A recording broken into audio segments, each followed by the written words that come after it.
avalanche down the hill. That conversation just crashed to a dead stop. All right. I'm hopefully get everything going. Hitting the record. Make sure we are hit here. Looks like we are live. Excellent. Welcome everybody. Let me make sure everything is still in order here. We are in the ocean, as you can hear, with our boat. All right, I am Benito, your great DM here for Streams of Spero, and I have part of my cast. We will get Jen soon. She is on her way. She has some activities she had to kind of handle before getting here. Jeremy, we were hoping will pop up at some point, but if not, we're not sure. But he did give the Kraken an inspiration. And then we'll go for the rest of the Damn you, Jeremy! Matt, introduce yourself. Wait, did you hit the go live? I did. It says it's being announced on. I've got both confirmations, both on YouTube and the email. So, Matt. I'm Matthew. I'm playing Alexi. He is an Divine Azamir, a warlock of the Lady Mystic, daughter of the goddess Silk. He is also of the bloodline of Apollo, one of the gods of the pantheon of the world. His mother is a demigod, so he is in fact the semi-demigod of Apollo. And in this case, he is kind of the representation of the old gods in this quest. All right. And Jacob? Playing Alaron, aka Firebrand. Your friendly wizard. Your friend wizard. Glenn. Hi, I'm Glenn from Tabletop Journeys, and I play Zindrid Cinevilia. She is a first paladin of the Raven Queen, and also the daughter of the... She's a daughter of the first house of the Drow, and she really represents the huge amount, to me anyway, of change that this campaign's going to bring to fruition, because we're not going to fail, by bringing new gods to not just her people, but to the world. There's an entire revolution going on in Drow society to no longer be trapped underneath one deity and one way of life. So, you know, it's pretty cool. She's got to run around with all these surface dwellers, and they're a little weird, but she's having a good time so far. Excellent. And Rico. Hey, that's me. I am playing Ju, the barbarian with an extremely long, unnecessary name. I'm a champion. He's a champion. My ego's getting a little big. Oh, yeah. The Kraken might put it in check. All right. We shall see. Well, I mean, you only have one hand to fight the Kraken with. Yeah, don't forget you're missing a hand. True. Last but not least. Oh, he's muted. He's mute, Dang it. actually. His character doesn't speak. Dang it! I am Lewanika of Tabletop Journeys, or also of Tabletop Journeys, one of the three hosts there. I am portraying Hephaestus Kenrick Greystoke, designation HK, the Warforged Battlemaster and Paladin of Tyr. And I am here to make sure that this mission is completed successfully. We are here to do a job, and it is a job we shall accomplish. And did we get who once we found the camera? Because our name is Objective Golden. Makes sense. What? I know that voice. He's here. Jeremy, who are you playing? I am playing Vaymont, a Shanarkai elf sent to help Lady Zindrid. You did. And you have given the Kraken inspiration, just so you know. That makes sense. We want to make it tough. All right, last we left, the boat was destroyed thanks to Alaron, aka Firebrand, when he was possessed by a ghost. and the other boat, the larger boat, sank. And out of the blue of the storm, another vessel came to pick our heroes up out of the sea. And upon doing so, after encountering a very strange crew, they realized that things were not as it should be. And the boat apparently was a vessel lost long ago in the dimension of the realm of Hades. The captain seemed to have survived, but the crew, many of them apparently had died, and they were stuck to the ship. Not dealing with them very well, the heroes dispatched the entire crew off with their heads and sent them all overboard, now taking over the vessel entirely. And in that situation, they realized where they are, what they had to do, and that the vessel was more or less just moving along on a designated course, but they realized they had a chance to escape. And upon realizing that and moving, there was a prayer to Tyr by HK to get them out of here, or help them with the Great Drake in this process. And at that time, a large squid-like being has come out of the water to attack the vessel to keep them from escaping. Monstrous creature apparently who has died long ago in Hades is using to keep our heroes here in this realm of the dead forever. I need you guys all now to go into D&D Beyond, please, and roll initiative. What in Cthulhu will we ever do? To be fair, the crew that came with this boat was really annoying. Oh, very, very annoying. I don't disagree with you. Oh snap! Drop the nat 20. Ooh, that is good news for you. Yes. Not We're really. gonna These win. creatures roll We're like gonna shit. win. We're gonna win. I need to have one character out.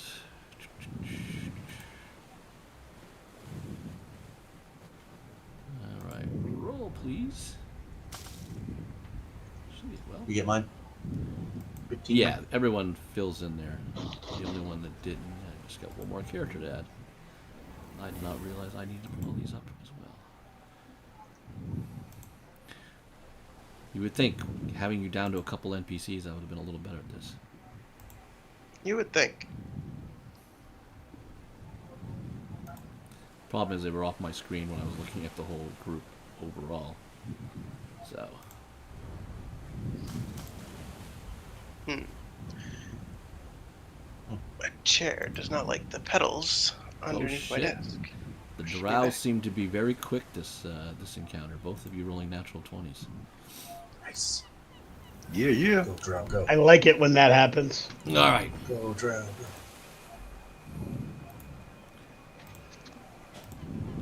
So Laura is quicker, and she will attack the creature. What is its AC? Holy shit. She just hits. So she will set the table for you. She just hits with a 23. I don't. Her second attack Alright. will miss. Low average odds to hit. Yeah. Good to know. She's not doing much damage. That's in my sweet spot. That's my sweet. Yeah, I'm not really too much about you. It is okay. So let's do here 1, 2. So she moves up. I'm not gonna move her too much on the deck here. To do a little smiting with her. So she will do a smite and backstab since it's close to everybody. And do Backstab at Kraken? well, kind of like that. It uses the backstab. All right, gets a chunk of damage to it. About 26 points. Like I said, first attack hits, second attack misses. Zindrid, you're on the side of the rails anyways. You're next. Indeed. All right. So the only opponent that we can currently see is the Kraken, correct? Correct. Okay. Use my main action to cast Bless on HK, Zhu,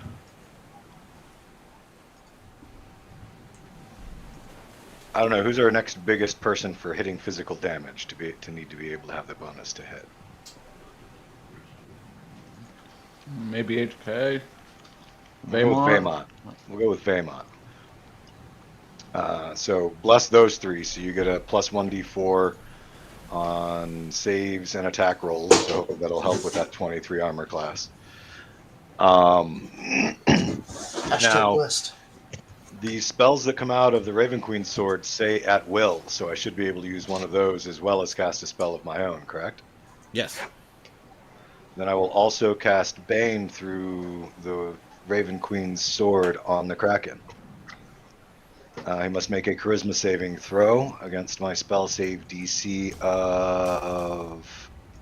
No, I guess it's against the swords, so would it be against mine or the swords? Yours, but don't worry, it rolled a Okay. natural 20, so it's not going to be banged. Okay, fair enough. And that's it. All right. Before the next person goes, the Kraken is going to use one of its legendary actions. Legendary. 1, 2, 3, 4, 5, 6, 7, 8. Just go back. Randomly pick somebody.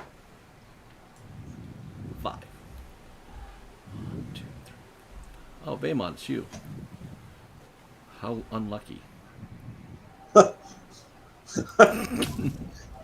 Hashtag blessed. Or lucky if you're the rest of us. Yeah, lucky for everybody else. You are slammed by a tentacle, and you are going to take 29 points of bludgeoning damage. Where is this person in relation to me? Let the boys be boys. Vaymont, he's at the end of the boat.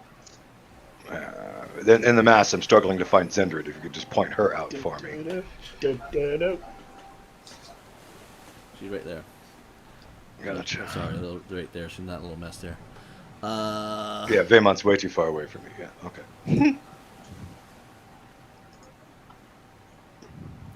And you will now be considered grappled. As a tentacle has- Is he close enough to HK where HK might be able to intercede? Nope. He's all by himself over here. Yeah, he's on the next prow to- of the ship where He's next nobody to can reach. crew members.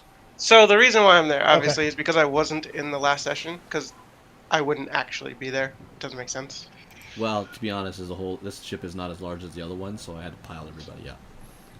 So that's where that is. All right, Aleski, you are the next after that.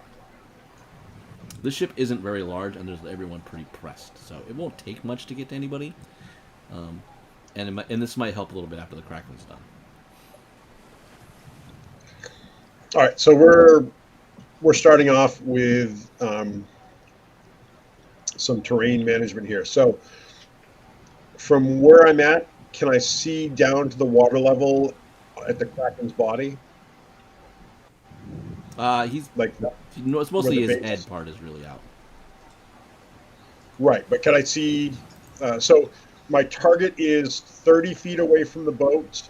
Yep. 10 feet down into the water is my casting point spell. So right at the Kraken, we're casting Sickening Radiance. On the Kraken. Well, it's an area effect type of thing. So Okay. it's a 30-foot radius. So Yeah. I'm basically 30 feet from the boat, 10 feet down, so that the Sickening Radiance comes out of the water 20 feet and extends 40 feet under the water Okay. total. And then 60 feet left to right of the Kraken type of thing. So nothing happens at this point, but when the Kraken starts its next turn in there, it'll have to make a Constitution saving throw or take 4d10 radiant damage. Okay. That keeps going on each round for concentration, up to 10 minutes. Okay. Now that he knows you cast that spell, is that all your thing? Yes, then we're going to kind of clear space for others in this mess. Can I move to the far back railing and towards the stern of the boat? Sure.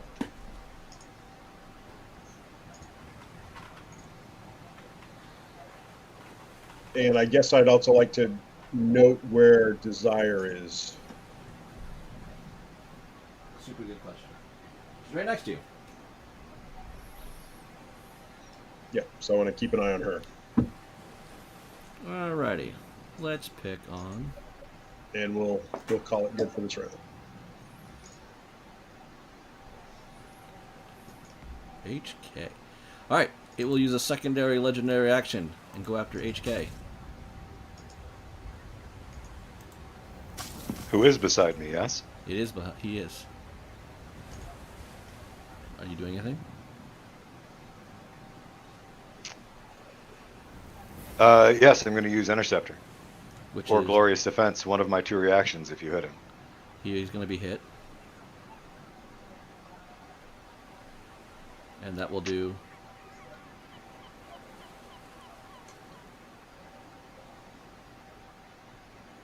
Yeah, I will use Interceptor to reduce damage done by 8.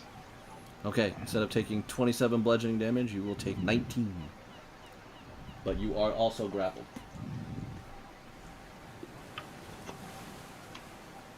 Damn, those tentacles are thick. She thick. And HK, it's your turn. Welcome, Captain Fluffykins. Hi, Jen. Okay. The tentacles around your mouth.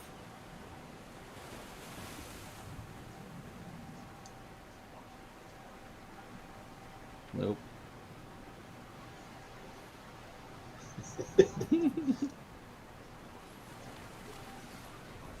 I'm gonna go to Vaymont next, so you can Got him figure out good. your voice thing. Nope. New computer, but not a new microphone. No. Well, the tentacles around his head. All right, Vaymont, what would you like to do? It slammed him so hard he's partially distracted. He's in Vaymont. He's considered like in contact with like tons of people, so all your rogue shit's going on. Sweet. So I don't have to break grapple to attack it. I can Correct. leave it just grappling me and attack it, right? Yep. That's pretty much what I'm suggesting. Yeah. Fantastic. I'm going to use my bonus action to summon my Shadow Blade in the form of a scythe. Okay. And then we're going to go To town. with a Booming Blade attack. Boom it. And let's see what happens. Exciting chaos. I'm hoping. That's Wow. total. That's a total hit. Always got to hope for the Yeah. chaos. So 32 to hit. Oh yeah, that definitely hits. Fantastic. Alright. So we'll do 14 plus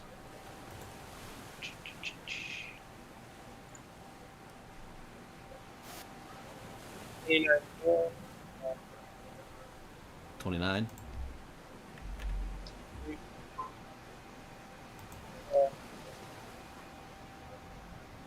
Oh.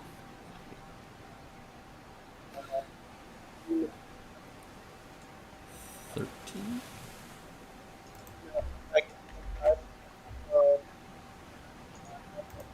Oh.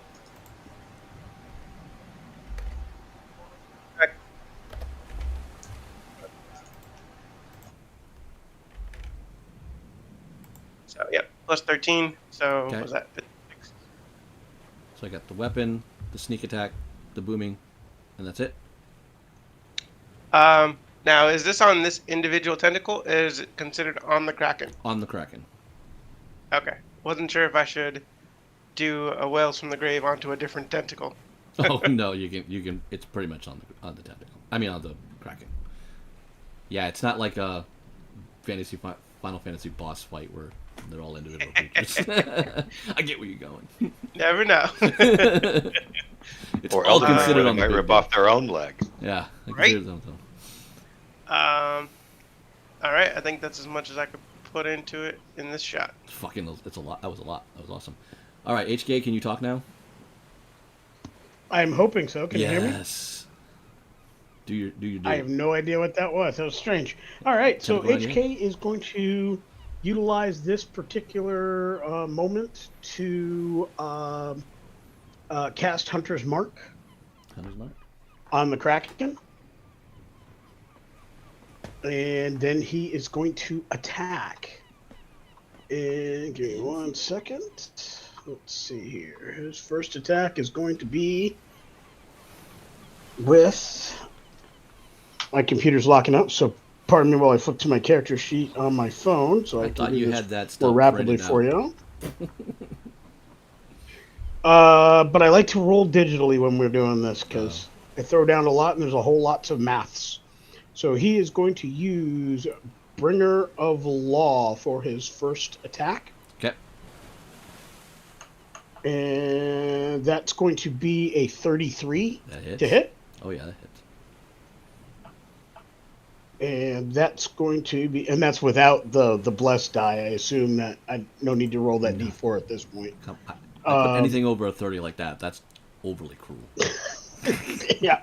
So that is 10 points for the hit. Okay. And he is also going to throw in a level 1 smite. Okay. And 2d8. I think it makes sense to be overly cruel to the tentacruel. And Whoa. yep. This 2d8. Yeah. Oh, hang on a second. I put this out here and you guys are all cracking jokes, man. That's rough. Badooch. That's going to be 8 points of radiant damage. That's Okay. attack number 1. All right. Attack number 2 with Bringer of Law. That's a nat 20. Oh shit. So we're going to go, let's see here. We're going to crit. Still got smite left? Oh, yeah, I do. Double up. That's going to be 6 points of damage on the hit. Okay. And so we need 4d8 on the level 1 smite. And that's going to be, 17. yep, for radiant damage. What is your bonus on your sword? That seems very low for a crit. It's a short sword, so I'm only rolling d6 plus 8. Yeah, that's 2d6. You did that? Yeah, I did. I rolled a 1 and a 5. So the roll was poor on the damage, is how that worked. Okay.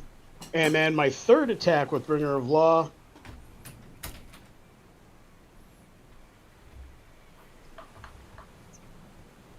That's going to be... It's a miss. Well, hang on, I got that d4 now. That's still going to be a miss. Oh, yeah. Unless you use a Battle Master thing to get it up there. Yeah, I'm going to use precision attack, so I'm going to do that first. Okay. Because I think I'm going to need both. Yep. Use my d4. So my d4 is not working too easily there. Hang on a second. I'm just going to try this a different way.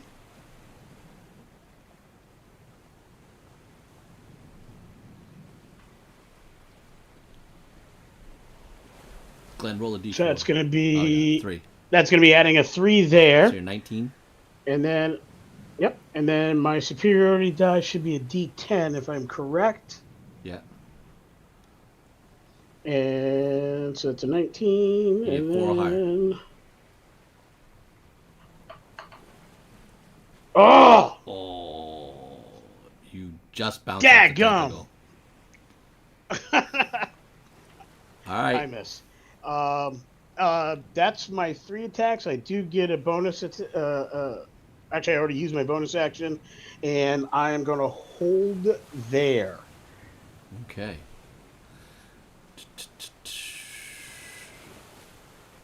I am going to attack you again. This is now an advantage. Yeah. He picks you up and swallows you. I'm inside the beast. You're inside the beast. Way easier to cut your way out than cut your way in. You Ben, got, was that the start? you got this, Drax. Jew, it is your turn. Ben, was that the got start of Moby the turn? No, that was a legendary action. He hasn't even gone yet. That was his third and last legendary action for the Kraken. HK! Ah! Okay. He ate my buddy. That's not good. Lee, I hope to try to tell you I'm not trying to kill 2 nights of back-to-back killing your character. Hey, at least I rolled over a 10 tonight. That's true. You did put out some more damage this time. All right, G, what are you doing? Okay, I'm going all out. I hope so. Raging, reckless, Nice. Rage. raging, reckless. What's the other one? Losing it. my shit. Rage and reckless. That way, I don't lose my. I get rid of my disadvantage from being one-handed. Yes. So you're swinging natural now. First attack. 28. That hits. And then I get the D4. Is the D4 blessed for damage too, or just hitting? Just hitting. Just hitting. Okay, So so 13 13. Okay. Second attack. You don't eat my pate. 29. Damn, you still hit. Spit him out. 11. Okay. And frenzy. Is that the one where I get the extra bonus stat? Yeah. I think they gives you on the bonus. What does it say for frenzy? Can you look at the features? Where is it? 'Cause While in a frenzy, you can make a single melee weapon attack as a bonus action on But each of your turns after this one. But So you I'm just frenzying rage. now. Yes, right Yes. now. Not yet. So you are done. All right. Okay. Oops. Desire is next. She will do damage. 14. How many times does she attack? 3. Miss. Jeez. So Desire only hits once. Just not enough room on the Kraken.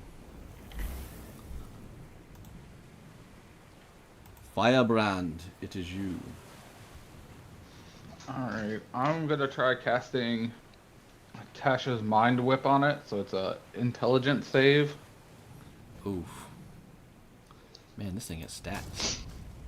Oh, he's super Damn it! smart. Dirty 20. What? What the? Oh, nope. Thing's a You plus. got it. What? It was a This thing's a 19. +6. It's got a 22 intelligence. Look, I've Smartest. seen the Clash of the Titans many times, even the bad ripoff in the early odds. But I am telling you, that thing did not look like it had a 20 intelligence. Its brain is this big. Yeah. Well, HK is going to go is inside right now to confirm that, to see how big that really is right now, if he gets to there. All right. That's anything else? Do you get advantage to hit a creature if you're inside it? Yes. Just wondering. You can't. Excellent. Pretty You bad. can't miss, Pretty in bad my if you opinion. miss. Yeah. I literally have to just kneel down and stab. Yeah. If he falls down, I'll give him some type of damage. I'm actually going to use... I'll save it till we get there. But I'm going to have some fun with this. Oh, that's not good. I don't know what that is, but that can't be good. He just fielded something else and it looked clear.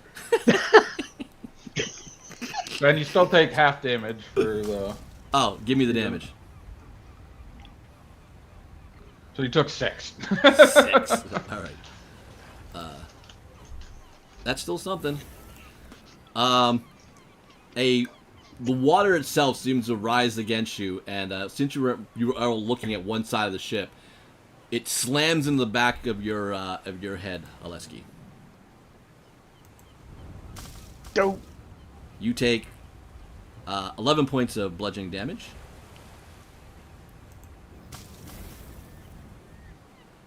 And you're hit again for 11 more points of bludgeoning damage. And I need you to take a dexterity check to stay on the deck. Matt, do not roll like you normally roll. Did you have to say that, Yes. Ben? I gotta. Set him up this for is failure. this is a live stream, Lee Winika. We gotta build this tension. Dexterity check or dexterity save? Save. I'll give you extra. Damn. What you mean, damn? That should be better. He was better at the check. Are you close enough to Zindred to get any sort of Yes. bonuses? Zindred gives you a bonus. +5. Or whatever. I think it's 5. So is plus if you're within 10 feet of me, +4 and advantage on saving throws. Ooh, advantage, Matt. What did you roll? I haven't yet. I wanted to know what I was getting for a bonus. Okay. You got advantage +4 on top of your dex. Matt, I'm not looking. I'm not looking. I love you, brother. I can't do this. You can't look anyways. You're in the belly. He made it. All right, you're good. With the 4, it becomes a 19. All right. All right? The Kraken's turn is now. You're on your feet. You just kind of hit down to the deck. It's now very wet and slick, but you do not. You stay on board. The Kraken's turn has started. He takes what? So damage? it's a DC 20 Constitution save. You also can't be frightened.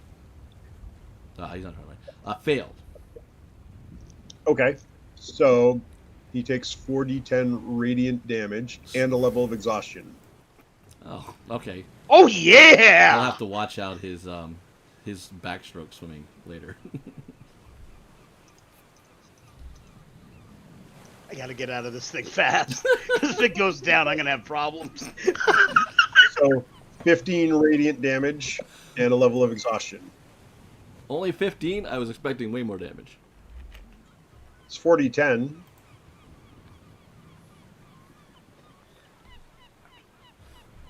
Okay.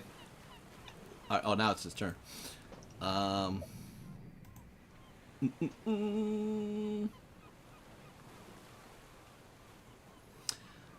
right. Who can we attack next? Oh, we're gonna attack your bosun.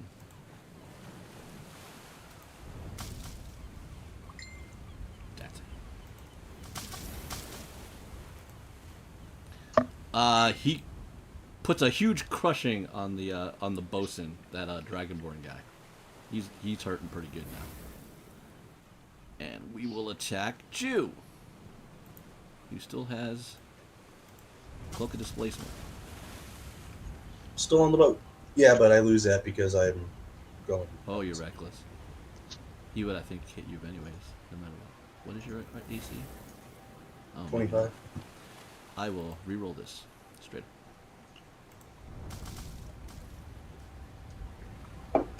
Two. He hit you.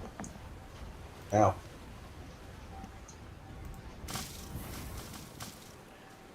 You take 25 bludgeoning damage. And you have another ring on you. Is he magical? Oh, wait. Yeah, that's half. So, 16? 16. But you are grappled. Mm-hmm. I can grapple. And who else do we want to hit? They said about half an hour. Let us hit Zindred. What is Zindred's armor class? 25. Jesus. You guys. But this thing's Yep, rolling I like, got it plugged in. this guy's rolling like a beast, though. Like the beast If he hits me, I'm gonna just disappear. Zindred, he hits you for 22 points of damage. Oh, He wait. gads. Can I retaliate? We have a reaction? I do. What do we got? Retaliation. One reaction. Okay. Rico, I love you with all my heart, man. I do. Sorry. Yep. It's new. I only got that like a little bit ago. I missed him. Yeah, I used the wrong reaction for Liwanika too when I did it because it's new and I just got it a little while ago. Ah. Okay, Cascade. Welcome aboard. And that's the first time I've gotten hit since I've gotten that ability. I know. That's why I had to use things like this to hit your ass. What you gonna do, Captain? Well, hi, y'all. So, where am I at? Somewhere back. You can move up to anywhere you want to hit this thing. It is huge. The tentacles are all over the place, and it's not like I just told Jeremy. It's not like Final Fantasy. The tentacles count as the monster, So you don't really have to go anywhere. You just gotta do whatever you want to attack it. So, but am I on the lower deck or am I at the stern? I think in the back of the boat. Because I don't see her in the scrum. Wanna have your character out? Oh, I'm pretty sure you're out there. He's hiding. You're somewhere on the boat. Oh, because you're like underneath a sail. You're like you're way back there. You can't see her because she's behind that sail right there. I'm Ariel wearing a sail. Okay. I'm gonna move the sail so you guys can see people. All right, the special effects are gone. Excellent. Yeah, that's handy. there That she makes is. it much more clear. Yeah, that's Cool. a bit easier. All right. I just showed up. How is everybody around me looking? Your bosun just looks like he's about to die, and 3 of Grappled. your party members are in tentacles about, and one of them just got eaten. I was here for That that. would be me. For that. Yeah. Yeah. Order the crew to safety. Yeah. Yeah. All you idiots, get below. Stupid morons. No. Fight. Fight! And then she'll. No, wait. I don't think I have to step forward. Like I said, you No, don't I do not. do whatever you want to hit the thing. I am going to cast Blight. Blight! Which I believe. No effect. Oh, it's not saying anything about a saving throw.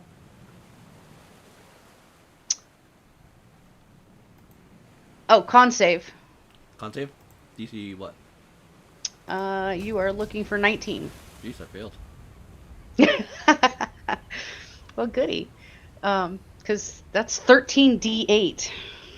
Woo. And I'm not counting that. I'm gonna just Sheesh, as the kids say. Shazbot.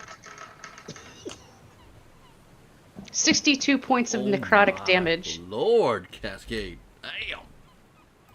That's what I'm talking about. Yeah. You finally got it to bloodied. Excellent.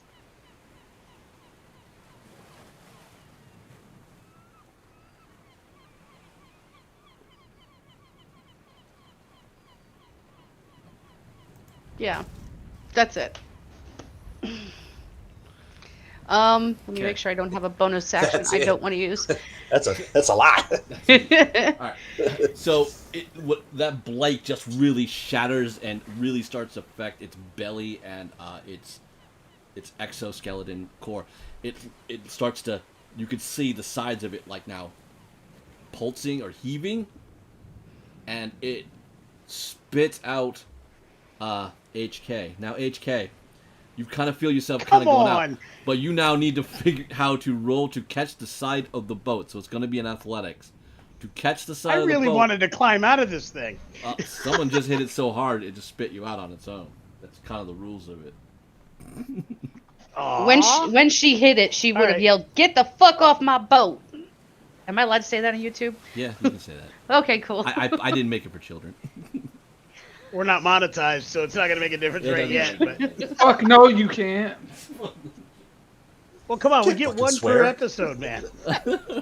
Oh my Oh, lord! no, We we're just, definitely we just used 3 episodes Yeah, we're worth. gone. All right, I Ethan, know. come on, give me an athletics. And don't I roll. think he just. Don't roll like you like everybody else, poorly, because this is your one big one. This is an Don't athletics roll like check. don't or- roll like you're a boat Athletics, Or anchor. an ath- or- athletics or- check, not a saving throw, Okay. so you don't get any paladin bonuses. Because this is literally finding yourself being spit out of the big monster. That's a, All right. That's a dirty 20. Okay, you're on the side of the boat. That's 2 hands holding on. So that's where you're All at. right. You gotta if you try to do anything else beyond, attacking, you could fall in the water, right, or hit you, all that stuff. I got this. All right, Jew. Yes. It is going to use a legendary action. You are now being swallowed by the Kraken. It gets Does 3 it- for every one of its turns. Does it have to roll to hit the swallow, or does it just Yeah, swallow? I'm rolling it, and once it has you grappled, it has an advantage to get you. So it's So can Legendary I- actions don't refresh at the beginning of each round. They refresh on its turn. On its turn. Can I silvery barbs its swallow? You can. Let me re-roll that. Do I get another reaction for getting swallowed? Yes. Stab it. No, because he only had 1 turn, so he's only had 1 reaction, right? Yeah. Yeah. Uh, Yeah, it has a, it has Baymont a saves one back you round. with silvery barbs from going down the gullet. Excellent. What does that Just mean? missed you by 1. What did you wrap me in barbed wire? He just said a I bad did. thing. He hit and I guess did. he's He didn't still- want to swallow you anymore. Yeah, he was still Nice. puking a bit. He has a very high intelligence. He was very insulted by the whole thing. He was like, now he's looking at Baymont like, you're next. No, he just tasted you. No. All right. Shadow Smite needs to help save people. Doesn't like Asian food. He doesn't like it. He's mad. I said no I think MSG. he feels like revenge on Asian food, buddy. And I'm speaking with the same bloodline. Oh my god, that's awful.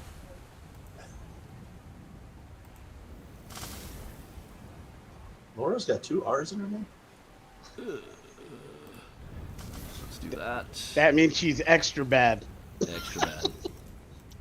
She's rolling extra bad. She is. She's not rolling very well at all. That is 24, so 33 plus a smite in there. She did a little damage, but not a whole lot. Can you imagine if the thing swallowed both Jew and HK?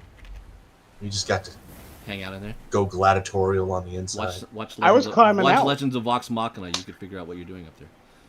I was By the way, literally Ben- going to take my short swords and For- climb out. Like, So what's the player order coming up after Shadow? Smite. Zindrid, Aleski, HK, and then you. Okay, so my advantage is gonna go to HK. Okay. Zindrid, you're up.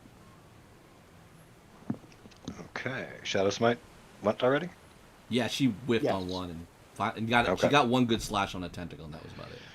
No worries. All right. So Zindrid is Well, I going might to use her. add there's a water elemental on the other side of the boat. Yeah, but nobody cares about him. He hates you now, Baymont. Well, Another one of your the Kraken comments. is swallowing my friends in front of me. I don't think Zindrid's noticed the water. Well, she's noticed. She notices everything, but Yeah. she's How'd you not notice it? she's- Wait. It's not entered her priority yet. So we're gonna throw down with a bonus action casting of Branding Smite, Okay. and then we're gonna take a swing at this bad boy with Kismet. Here we go. 25. That hits. This is gonna hurt. Okay, so we've got the Branding Smite. Yep. Let's start there. Branding Smite cast. For 6, All right. Good warm up. which is a little bit meh, but okay, we can work with that. Weapon damage.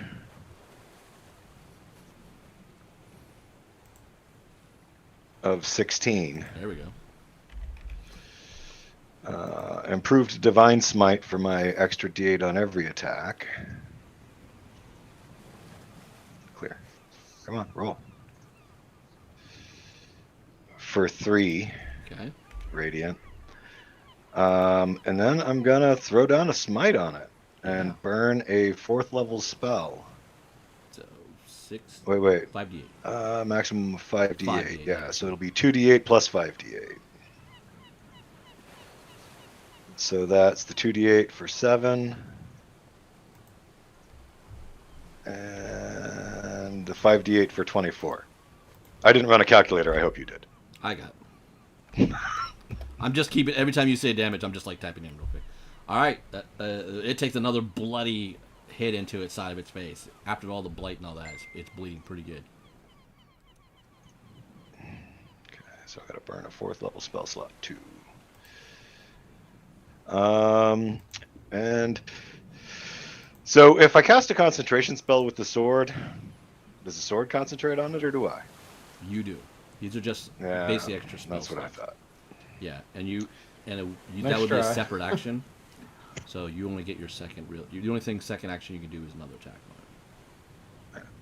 Oh, I do have another attack, yes. Yeah. All right, second attack.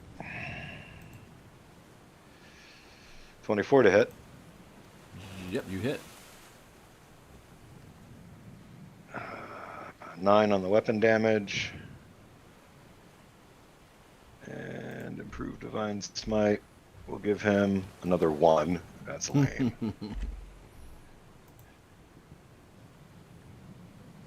And I can do it. Yeah, I'll divine smite him again, but I'm not going to give him a 4th level this time. I'm only going to Okay. give him a 3rd. Yeah, do it all.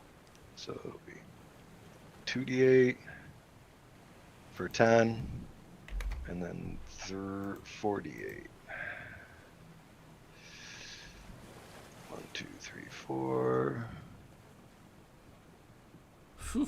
for 25. Those are hefty, then. Those second ones. All right, yeah, that's huge. A tentacle definitely has fallen off into the water now. I take that as you. That is me. Oleski, it's your turn. There's a water elemental behind you, a large one. All right. So first thing we're going to do is use my action to activate my racial trait of Radiant Soul. So that transforms me, gaining a glimmering set of wings Okay.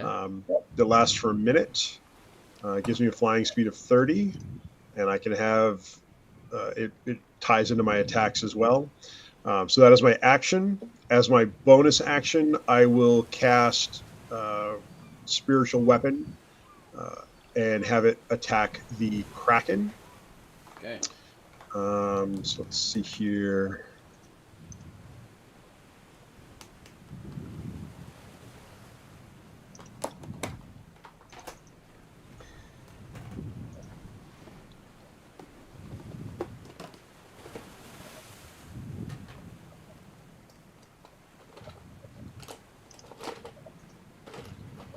So that is a 17 to hit.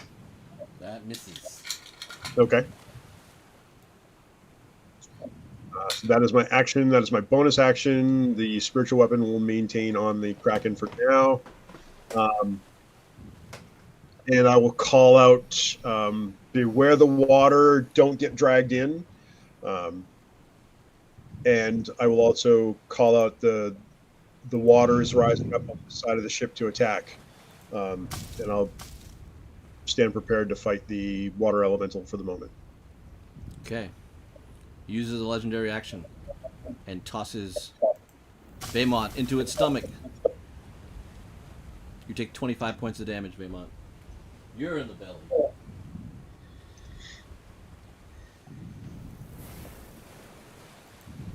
HK, it's your turn. You're on the side of the boat. I'm gonna look up to the top and Misty step to the top of, to the deck as my bonus action. Bay trickery. And then I'm gonna whack the crap out of this thing. It's going to be quite the sight to see someone of his size misty step. I basically like this cloud just poof opens up and I drop down to the deck. The boat shudders and I just begin the attack. So He's just a the fat first attack nightcrawler. is going to be Bad. Hey, with HK's golden not skin. fat. Oh, yeah. I'm actually quite svelte for 7.5 feet and That's a hit. 500 pounds. 500 pounds. That's a 31. He's husky. He's Just- I did forget to roll all of my hunter's mark damages on my first set of attacks. So my 2 hits and then 1 critical. By the way, You missed. that's totally my bad. I'm saying this out loud so people remind me to make sure I get that added in. Oh, yeah. I even it- red circled that. Because that'd have been 46 Roll on the last one. Roll it. 5d6 now. Just roll 5. Okay. And Roll your dice. Roll high. Roll super high. oh yeah, 15 Okay. Higher. and Higher. don't worry, I got more. I'm gonna hit him a lot. He's Hank, looking hold right at tight. you. Higher. But wait, there's more. Jew looking right at you. But wait, there's more. So that's going to be another d6 from that hit that I just made. We've already done that hunter's mark. Okay. Second attack. Now, HK, did you roll advantage on your hit? Oh yeah, you have advantage. I'm not at advantage anymore. No. Because I'm not inside of it. No. But I do I get gave you gave you advantage advantage. from 'cause that- silvery barbs. Vaymont gave you an advantage. Oh, I did not. So let me roll that advantage. Hang on 1 second. Team player. Team guy. You got it. Saved So- the guy. Took the belly shot theirs. So definitely a hit, Yeah. not a crit. Yeah. And then the second one, also definitely a hit, not a crit. Okay. Which that advantage helped me actually make that second hit because I would have missed it otherwise. So that's going to be d6 plus 8 and hunter's mark. So 13 and another Does 6. So 19 total on the second hit. Does the Kraken echo inside Is he? when I yell? A little bit, but you feel that belly surge going on again, and you feel like you're going to be coming up pretty quick. It's all And jiggly inside. third attack. And advantage on that third attack. No, it's only for the first. It should only be. So it's only for the 31? first. It's only on the first. But yeah, you hit. It's only for one of them? Yeah, only. Oh, one okay. attack. So 31 anyway. Okay, hit. So that's going to be d6 plus 8 and hunter's mark. That's Damn. 18 total on the third hit. It's sinking below the And ship now I'm going to struggling to hang and on. now I'm going to action surge. Actually, I'm going to give you a intelligence check at advantage because you were in the belly. Okay.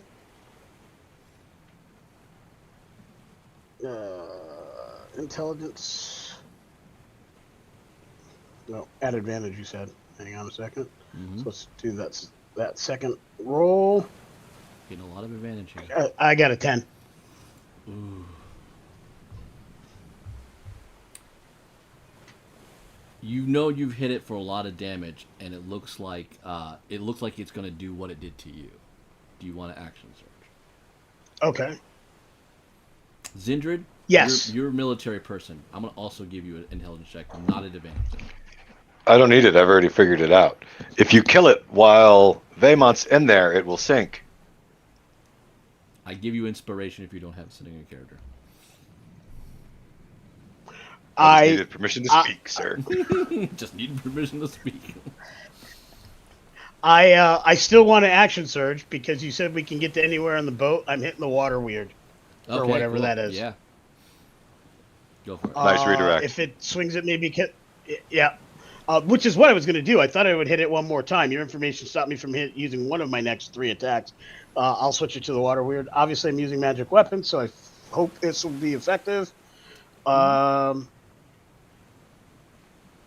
And so, Bringer of Law. Just basically 33. let me know if you roll a 1. There's no way you can miss this thing. 1 or a 20. And this does not have Hunter's Mark on it, so it's just a straight up 13. Yep. Second attack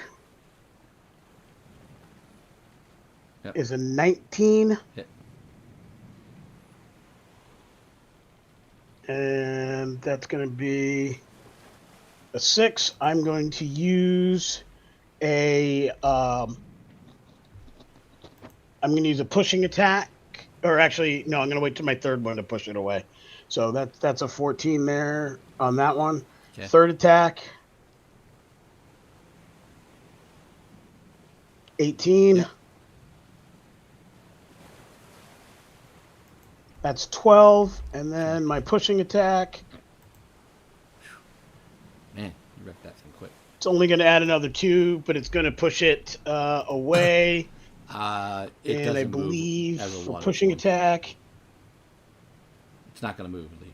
Okay. But you do Yeah. extra damage to it. Okay. Right. So, and that is all. All right. It is going to do one legendary attack on Zindrid. That's not nice. I know. I give you something, I take it a little away. You take 24 bludgeoning damage. Vaymont, She staggers slightly. Ugh. you are taking acid damage in the belly as it starts.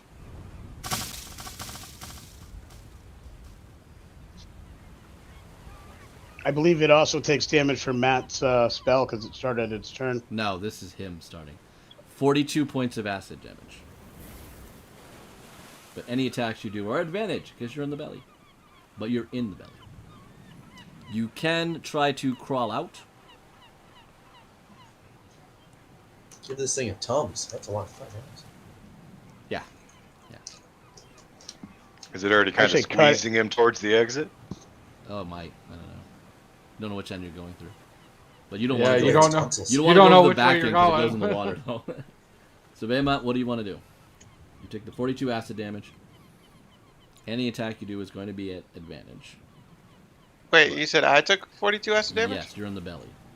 I thought Zinder just took damage. Okay. She did take damage too. I legendary attacked her with a tentacle, but you're inside the Kraken.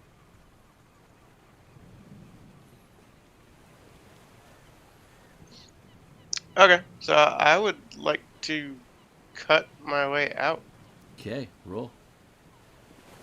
So, since it made me lose concentration for a moment, I'm going to summon another Shadow Blade Scythe Okay. and hopefully Booming Blade cut it in half. Don't kill it while you're inside of it.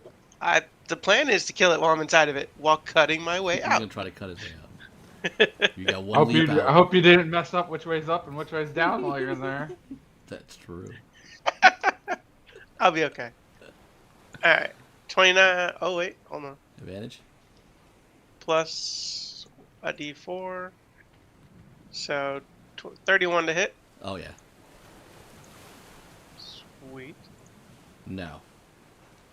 And that's going to be 12 Damn. Okay. Too much. Round. plus. So that's going to be 39. All right. You feel it convulse.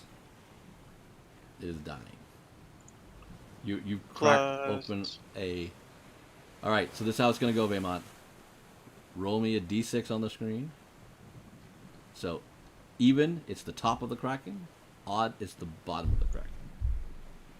Odd. Sorry. Shit on.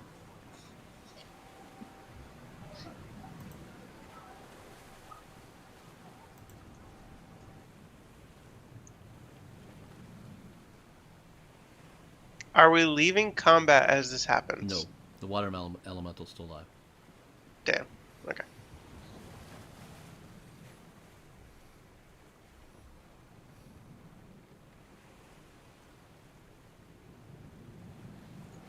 Did you roll a d6? Fremont, I will save you.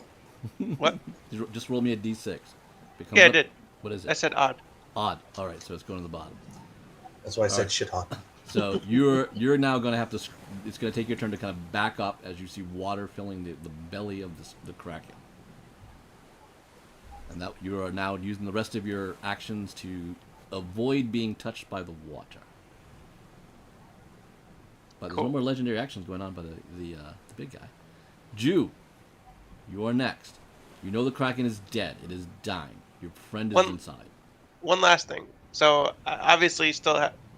Do I have my movement action? Technically, I do, right? You technically do. Still kind of restrained though. So, can I be attempting? So, since I just whipped it, or just cut it open, and now there's the Whip it water good. filling in from this end, Mm-hmm. can I attempt to go in the opposite direction? Yes, that's what I'm assuming you're trying to do. Is trying to get out. Okay. But you're fighting through dead muscle tissue is what's going on. Sounds good. Jew, what Can would I you like use to do? my reaction to like double arm loop around the tentacle that's near me that just hit me? Yes. Then Zendra double arm loops herself around a limp tentacle, like a rope and sets herself against the railing. Okay. Do you And say anything? As I'm grappled, I am going to grab the tentacle that's grappling me and start running towards the back of the boat, trying to drag this thing. Awesome. And because I leveled you up, this is going to really help. Desire will attack water elemental.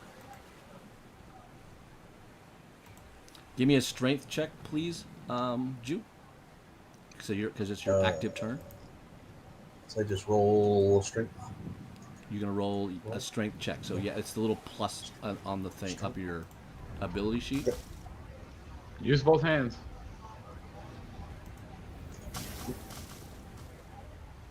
20. Dirty. He only has one.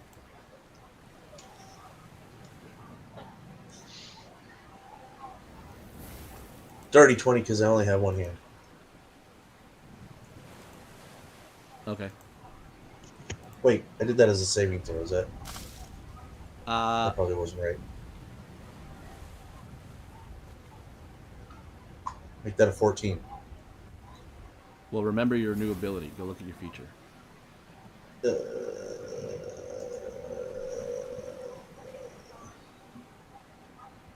You're a stronger, angry boy. Yeah. I am angry.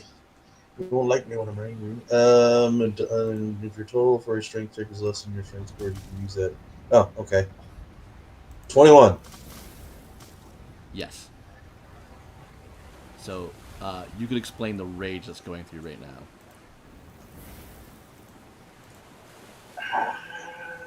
I'm mad because he ate the guy that saved me. So I am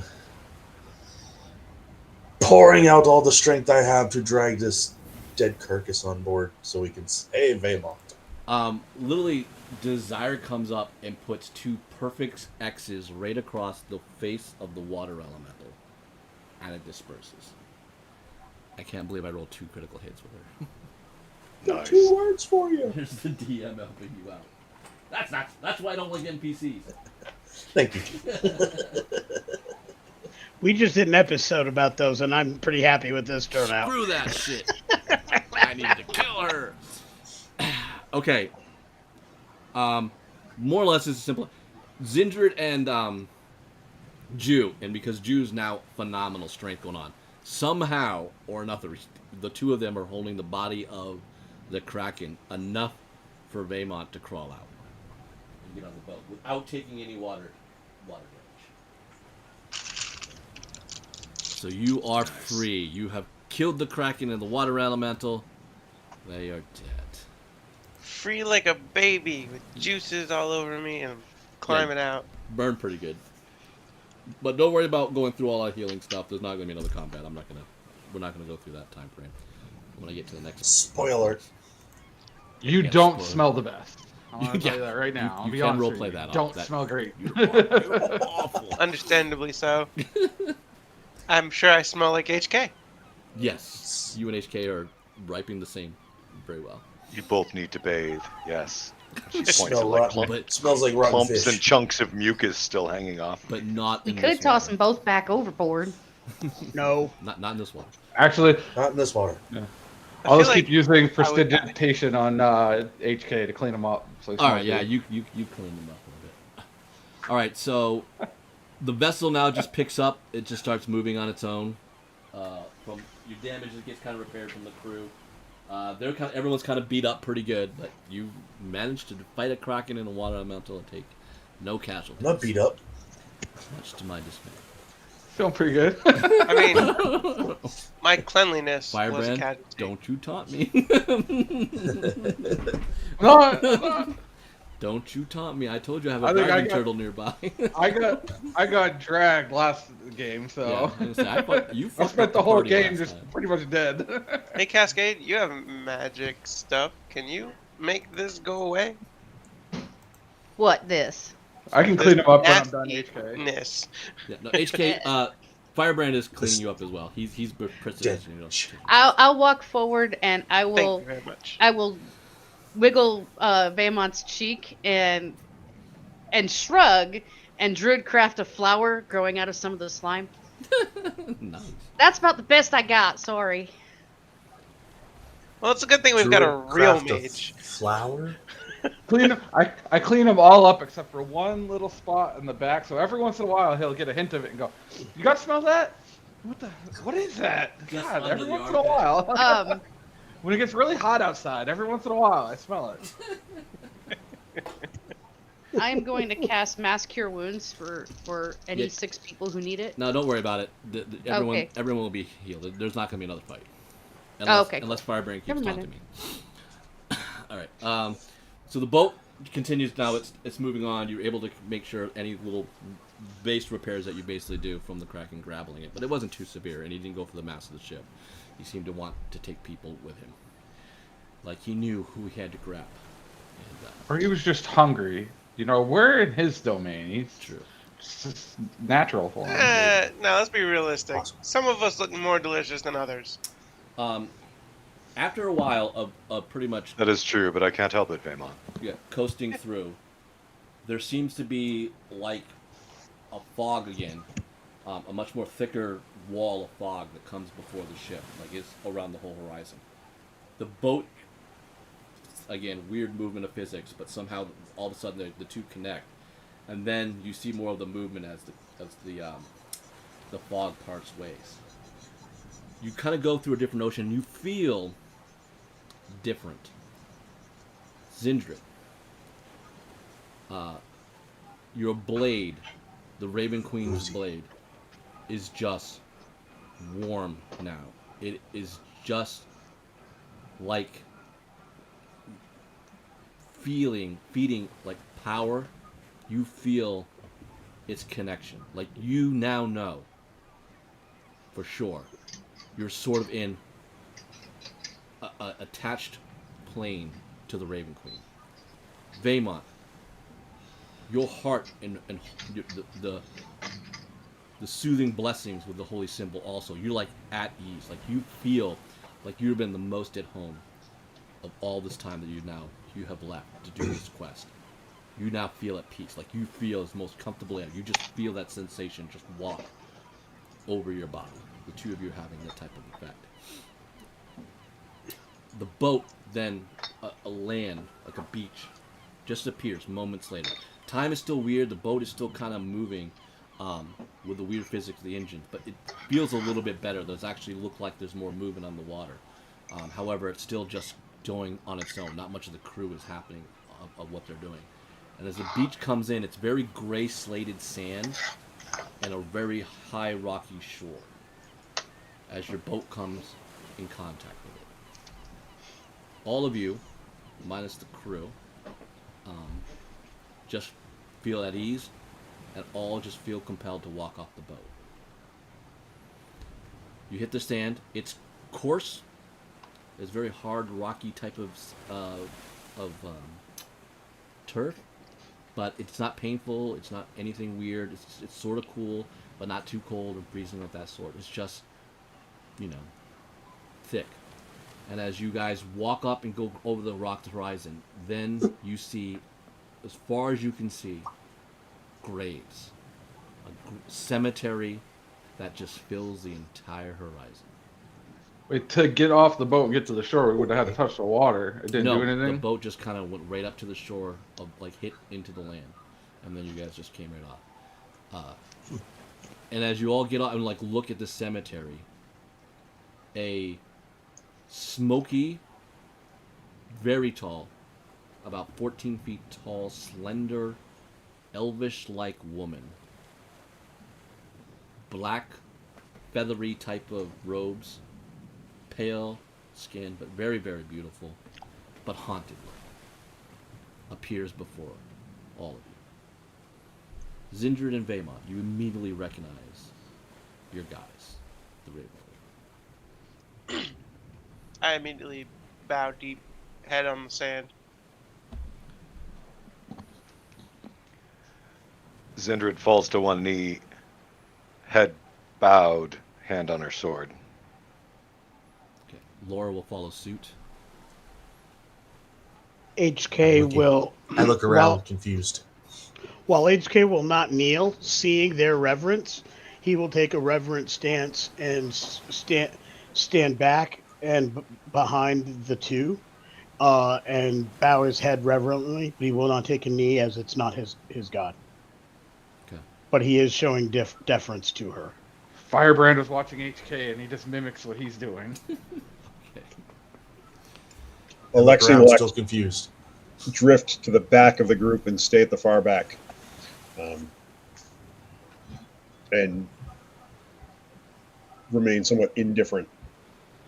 Cass will move up with HK. She respects Zindred, but she doesn't know what's going on, so she's gonna bow. Okay. But when she straightens back up, she's gonna keep her eyes down, kind of like she's gonna watch through her lashes, kind of a thing, with her head down. Mm-hmm. Okay. You're all in ominous presence. You feel the divinity of this goddess.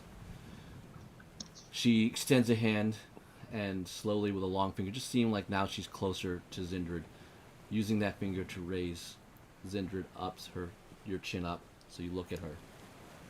And she goes, "My champion daughter, welcome to these lands. I have been instructed by other allies, yes, allies, to help you as you have wished. Your calling was heard. I'm here to help set balance through the ways of the dead." With those words, HK will take a knee. And with that, she uses her other hand and she just kind of waves, and there's like this white wash of energy. It's sort of like a cascading light that seems to bathe all of you.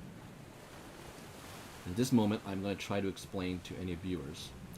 I have given my players a long timeline of a 20-year D&D campaign history. So you're going to please, if you wish to fast forward, you may a little bit. This is going to be very difficult. This is a long campaign. Some of my players have played this. Levanika the longest. Matt, I think the next. And others will probably have a campaign in here or there. And some of them are brand new, like Jeremy and Jen and Glenn, who have never heard of Alanis, more or less only by the tales of others. So, this timeline information has now passed through all of your heads. The Raven Queen goes, 7 were created to hold the power of Silk, her champions, her titans. But war is coming.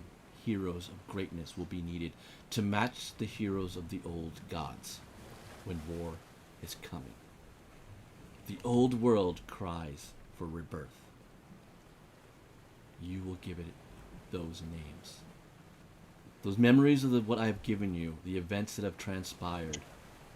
There are great names in there. You asked for help against the great Drake. Those lost people can do so. I might tell you that these people can change many things in this world's to come. Some of them were kings or queens.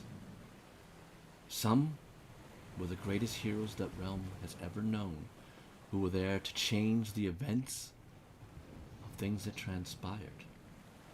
The people that you choose, that you have seen in this, have the capacity to do the same again. They will be beholden to this quest, and they will be part of where this new pantheon will go. Zindred, my daughter, my champion, my blessed child.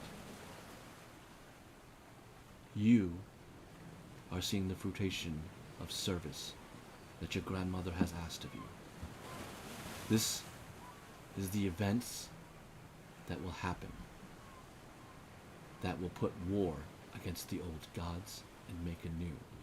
This is the start for a new way for your people, and especially your family. You have 5 names to take. Now each of these choose can make one of one great family even greater, or the diversity to it can indeed open up more choices that the old realm may have.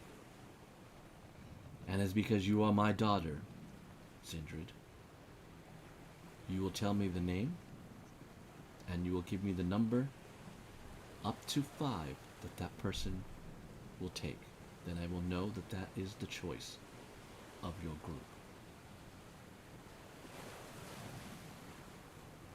I am also a seer to you, because you have ones of my faith. I will try to answer questions if there are any. And with that, she kind of floats back near a tree, giving you guys an opportunity, standing amongst the vast graveyard, to make choices of bringing back 5 long dead either king, queen, or hero of the old realm. Zendrid rises and says, "Thank you, Mother. We are honored by the aid you offer." And then turns to her companions. Is she allowing 5 heroes of old to come back as revenants of hers? You're not sure exactly what, but she's saying they're coming back. But you're choosing 5 of those names in the timeline that you can bring back to life. But she's saying she's going to bring back to life. And if you're looking at any similarity, and this is for you, Vaymont, to understand, would be the 7 people that you've been taking the stones out of, apparently all were of similar death state. They're of old tales, and they are back. So, yes, many of our enemies have come from the halls of eons past, and apparently we may now select 5 allies.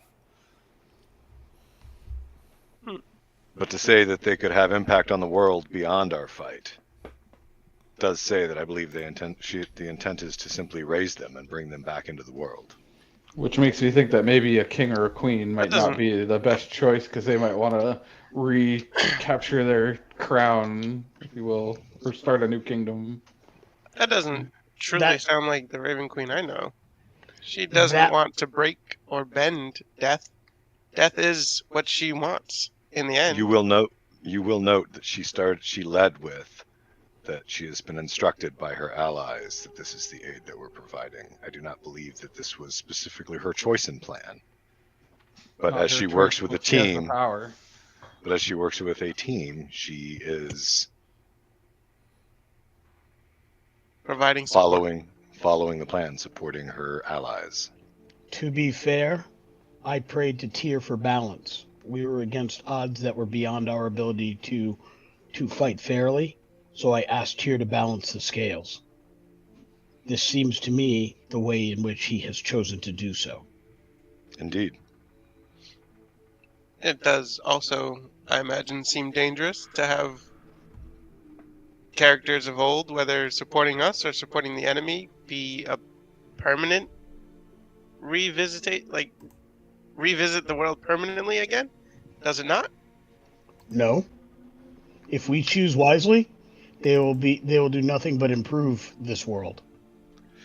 We do not have the ability to see the future, and perhaps, Hephaestus, if you'd grown up amongst the Drow, you'd realize that even the best intentions can still have negative consequences.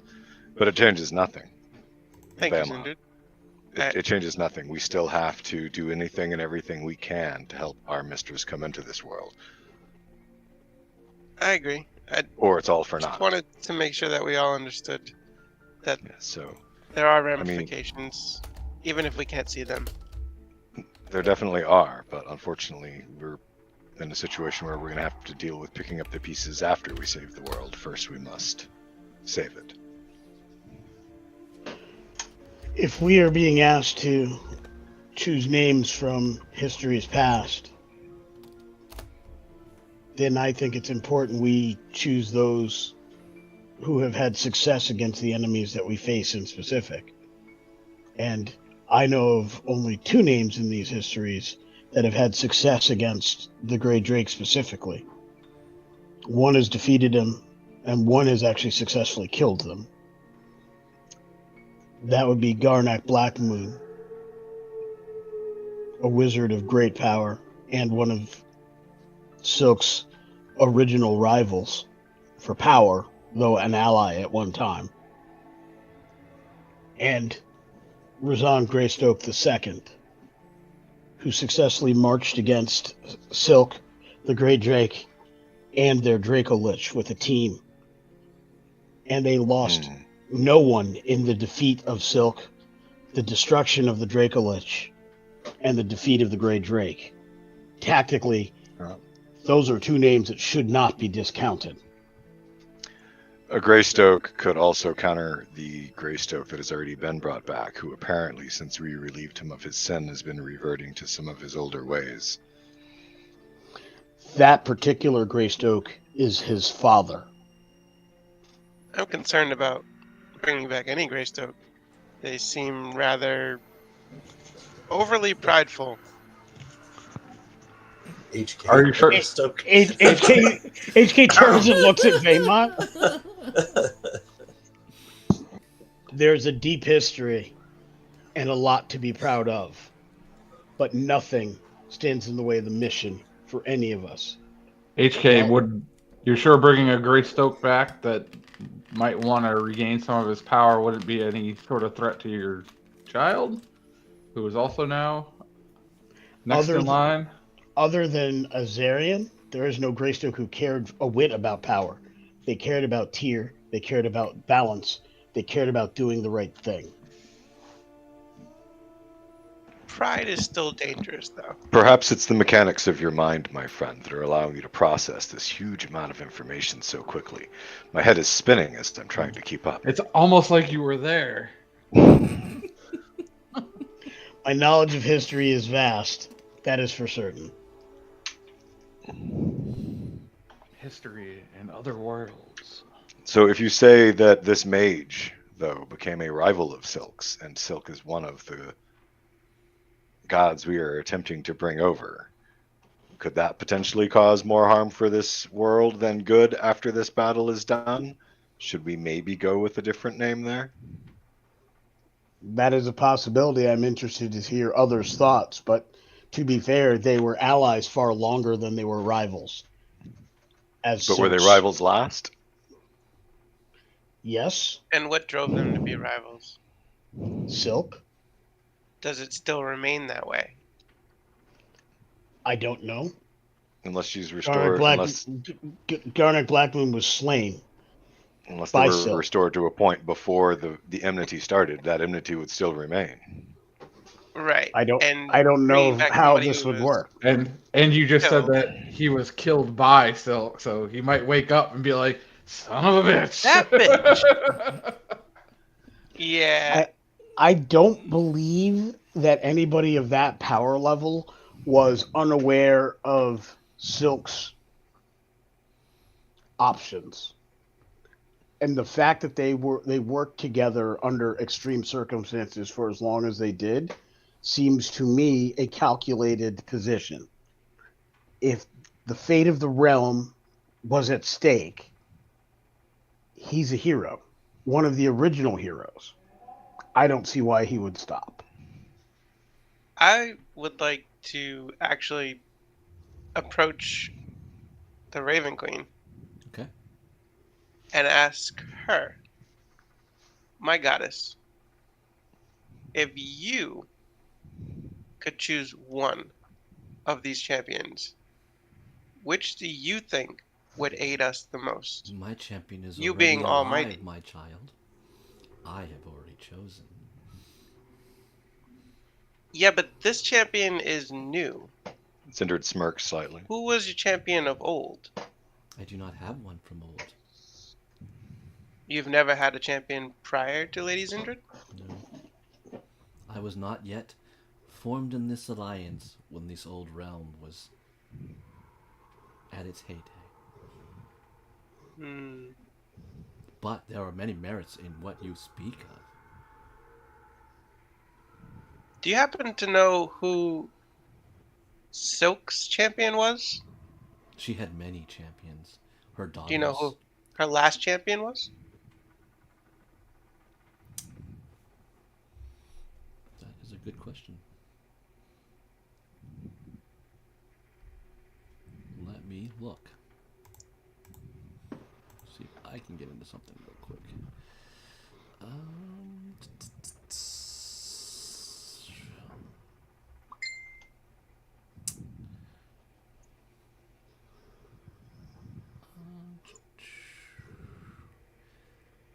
She had many at the moment that were heroes that were possessive of the blade until they were removed from its sway and charm, so to speak.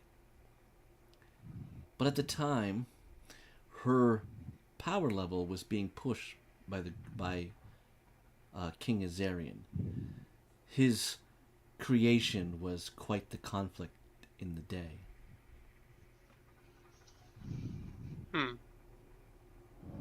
Is that not an option, Lady Zindred? Azarian? He has already been brought back. Already back, yeah. Her 7 champions have been brought back. So But the Grey Drake, is Kiziata, Mystic, Azarian, Zin, Van The Rohe, Beholder. have all been returned.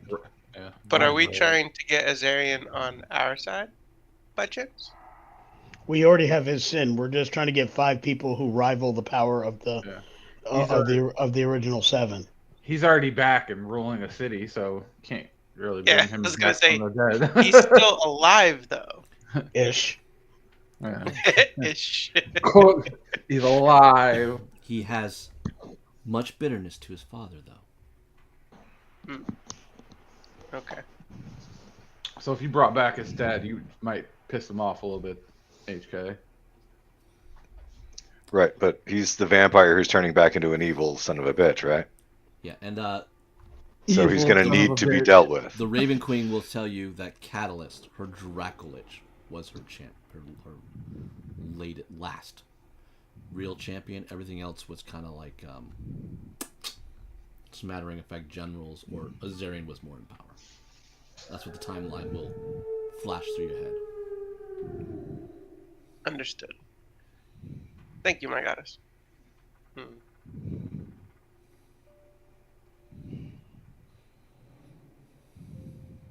Well, ladies and gentlemen, you being more knowledgeable than I, who would you think is someone that would aid us the best? Those that follow the Raven Queen.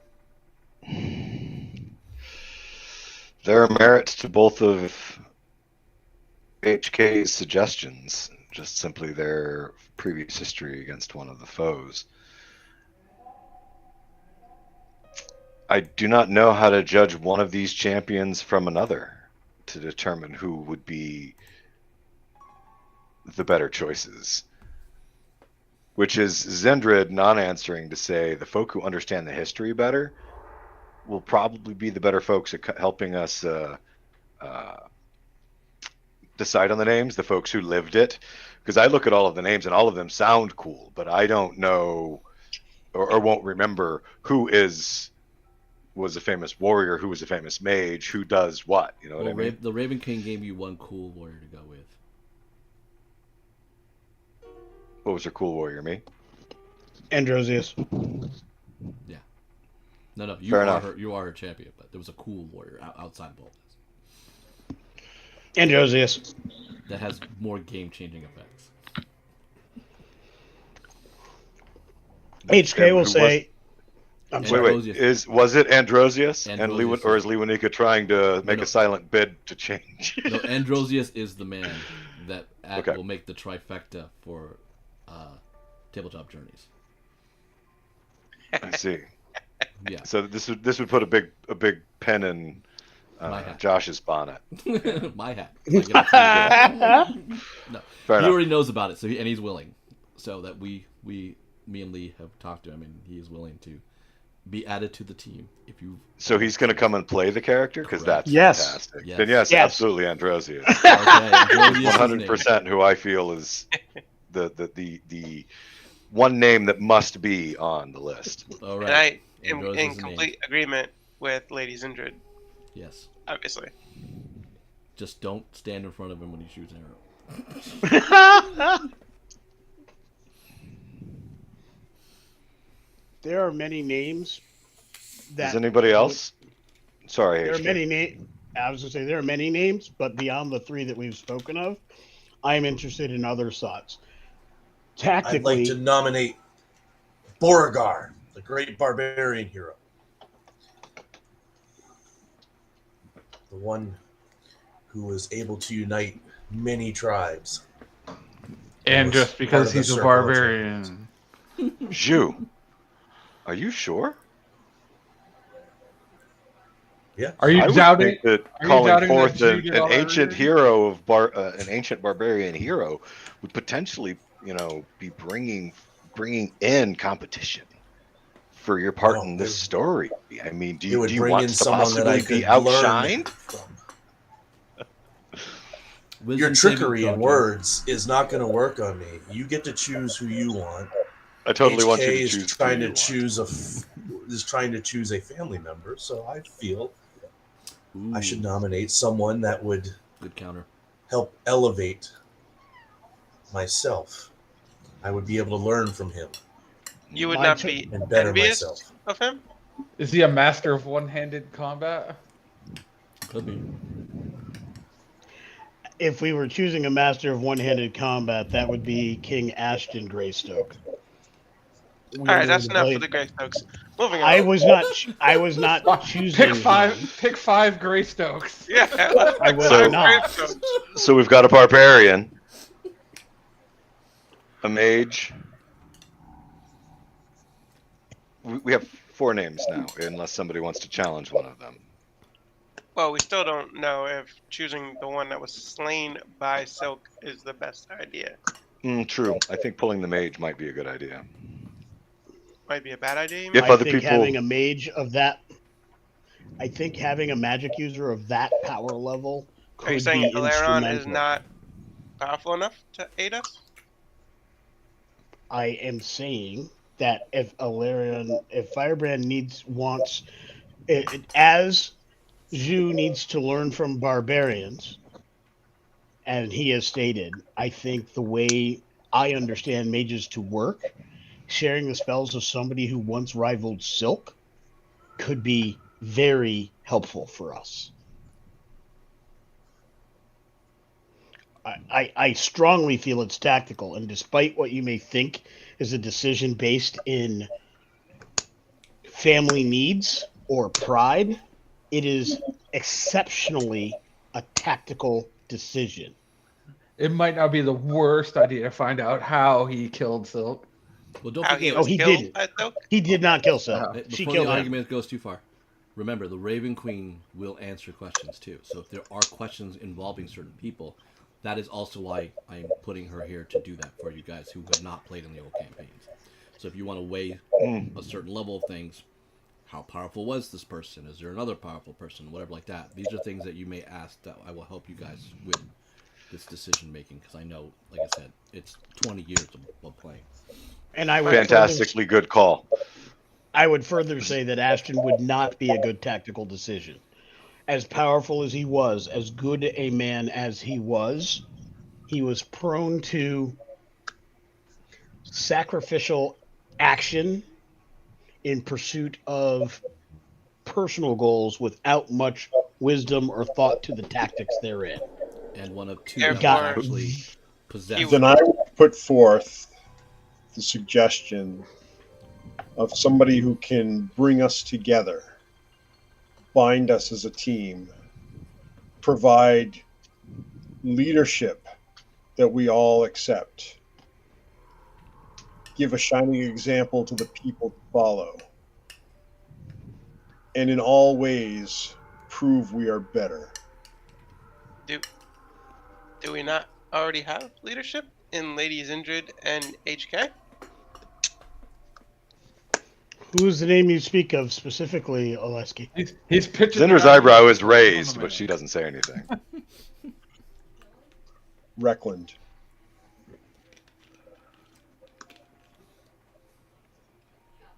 It's not another Greystoke, is it? Absolutely not.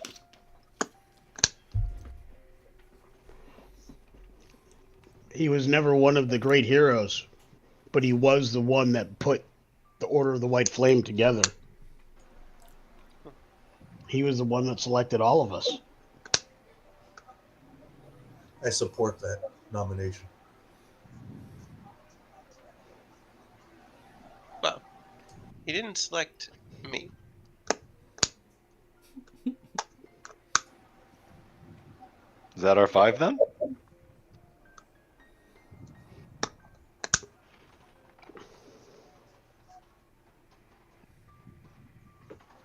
Unless you have What questions to the Raven Queen. else? So I'm Um, gonna ask the Raven Queen, what makes this Recklin guy a hero? Well, those original of the White Flame, the company that has had seen its turbulent loyalties to each other, the 4 there, they were members to him. He created the mercenary group. He is of small hero to the realm of even Spero. He never was part of the old realm. He is part of the new realm. An interesting choice, I must say. So because he put this hodgepodge of people together, he's worth making our leader? To Aleski, it seems. If it wasn't for Oleski Recklin, we speaks- would not be in the position where we are now.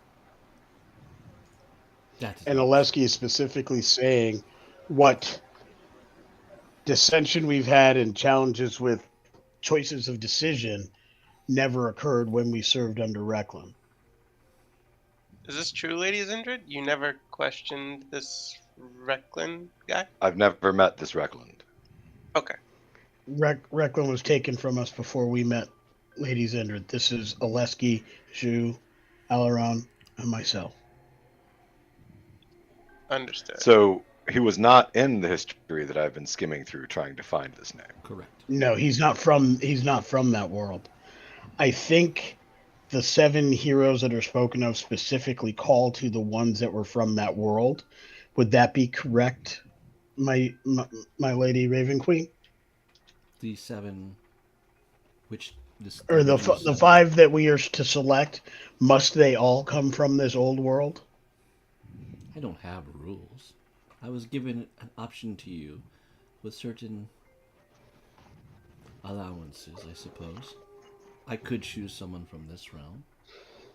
But, to be honest with you, these ones that I choose are meant to be titans. Your wars are meant for gods. If you bring someone like Recklin, he would probably not survive the next encounter, nor these other men that make up your ship. You're about to shake the world. These were meant to help you by tier, but if they help you in your heart and been sentimental, I suppose that has made great heroes and inspiration for tales before. What of the Elven King, Requilin? He is a king.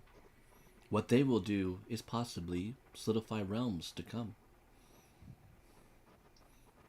But it will be done as immortals. With Were there 2 any Shadow Kai heroes in the history? No, my child. The Shadow Kai were not really part of the realm then.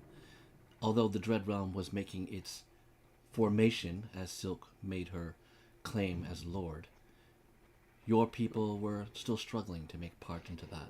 It was very solidified off. But the Dark Elves had much presence in her realm. They were much of her allies as she gained power, along with the forces of the dead. What other Dark Elf champions were there? These are cruel individuals, my child. They would not serve you well if you wish to have your back unstained. Dark Elves from history could definitely not be a good answer, yeah.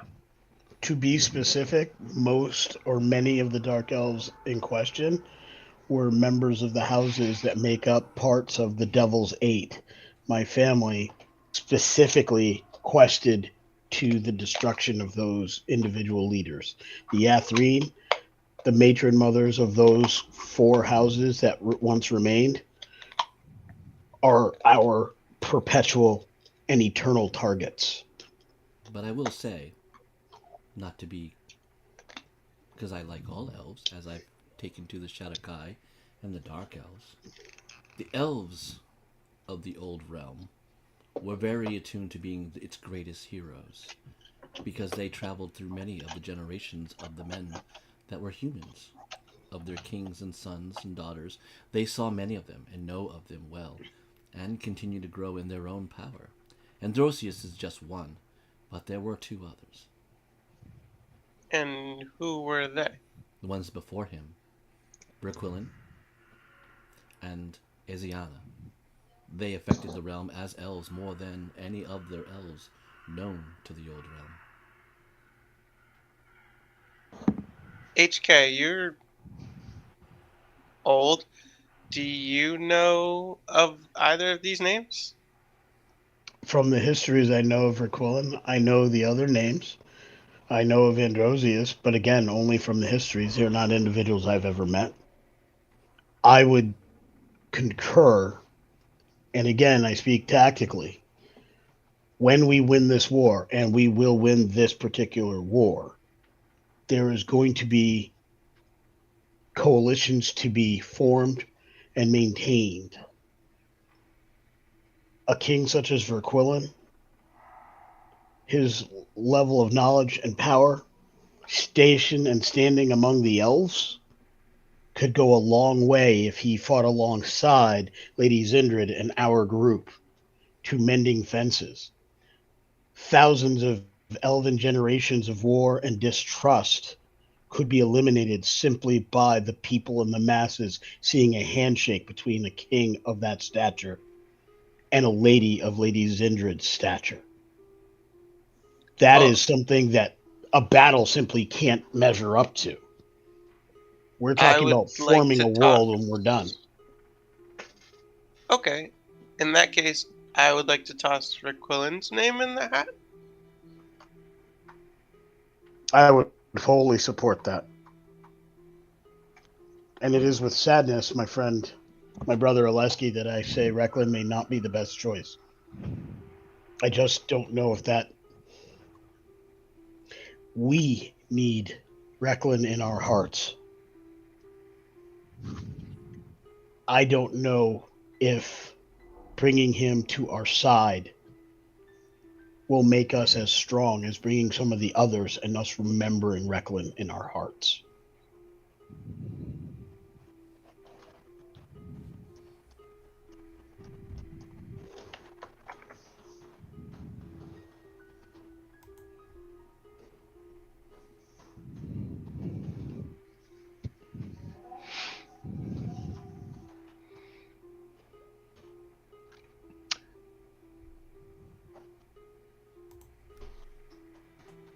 So let's recap. Who do we have on the table? Right now, based on what we're saying, and Requilin is still a name that is to be discussed. We have Androsius, we have Verquilin, we have Razan, the second, to be specific. We have Garnak Blackmoon and Brogar the barbarian. Okay. Zendred turns to the Raven Queen. Mother, what are your thoughts on how Silk will respond and work with her previous adversary that she killed? Seeing as this is a total pull on her power, won already by Hades, I don't think she would mentally do well with her old mentor. And seeing as the realm is trying to pull her right now, which is the effects of going on elsewhere, it could be dangerous. Although he did kill the Grey Drake, he is a powerful wizard in that regard. It is a flip of a coin to that matter. But for our friend, an ally to me, someone who your mother, your grandmother worships, it could have a very bad effect to your society. Then I would strike that name. Thank you, HK. I'm going to turn to Cascade. Cascade, you're a sea person. You come from somewhere I do not. Have you heard tales of any of these great heroes that we can potentially call upon to aid us? Have you heard stories in your youth or any such tales like that? Jeremy, just to help, you know this is another realm. Like, this is not part of any of your guys' common realm. Like, that's why all this is odd. It's the timeline being brought into your head. She's telling you It's about the history of another world. Yeah. So no one knows Okay. any commentary. There are no history checks. It's just what I gave as a timeline. That's why I'm not giving you anything else but the Raven Queen. If you have a question, So or she instead, has a feeling, do that. I'll modify my question to be: of the visions of heroes, Yes. are there any that you take a liking to that are that feel more like yourself, or who you might follow?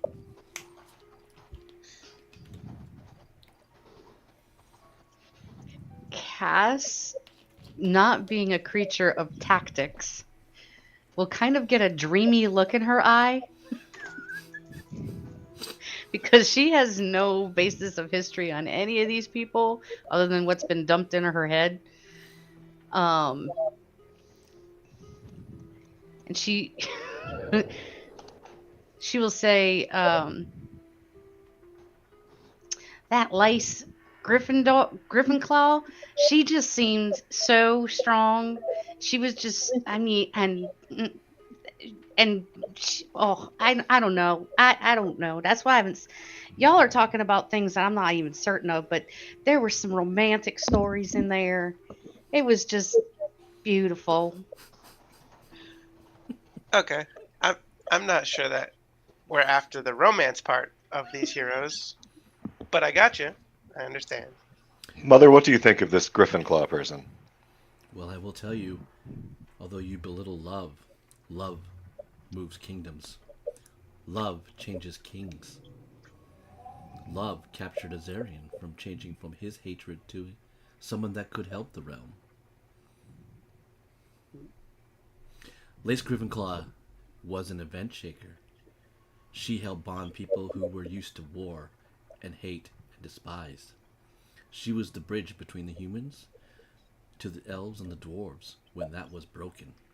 She helped solidify that and make the Sacred Sisters a formidable fighting elite group of women that were known throughout the realm of Alanis for a long time. Was she formidable herself, or she was just a great person to bring others of power together? Oh, my child, if they make this timeline, these people and heroes were facing some of the most dreaded forces of death you could imagine. Great evil sorcerers, dragons, liches, all such things. Lace fought. She was in the most combat location in all of Alanis, at Fang's Keep. Well, Cascade, it seems that your dreamy-eyed hero may in fact be one of note. Why do you sound Well so done. surprised? Ouch. Mostly, don't worry about it. Firebrand. I can't condone any of these names because by bringing them here, we change or have the potential to change the world as we know it. Which kingdoms are you going to give up? Which kings are you going to depose? Which cultures and civilizations are you going to remove that currently exist to make room for the new? I would However, say I can give one name. Bring Azarian's wife back. Return her to him as the island took her away. And you may curb his evil that already exists in this world or in our world. You pose an interesting question to which I would ask the Raven Queen herself. If we are successful, will these worlds merge into one and form a larger world, or will one world supplant the other? Thus, we have more people in one world to, to contain. My child, you are indeed correct in some aspect.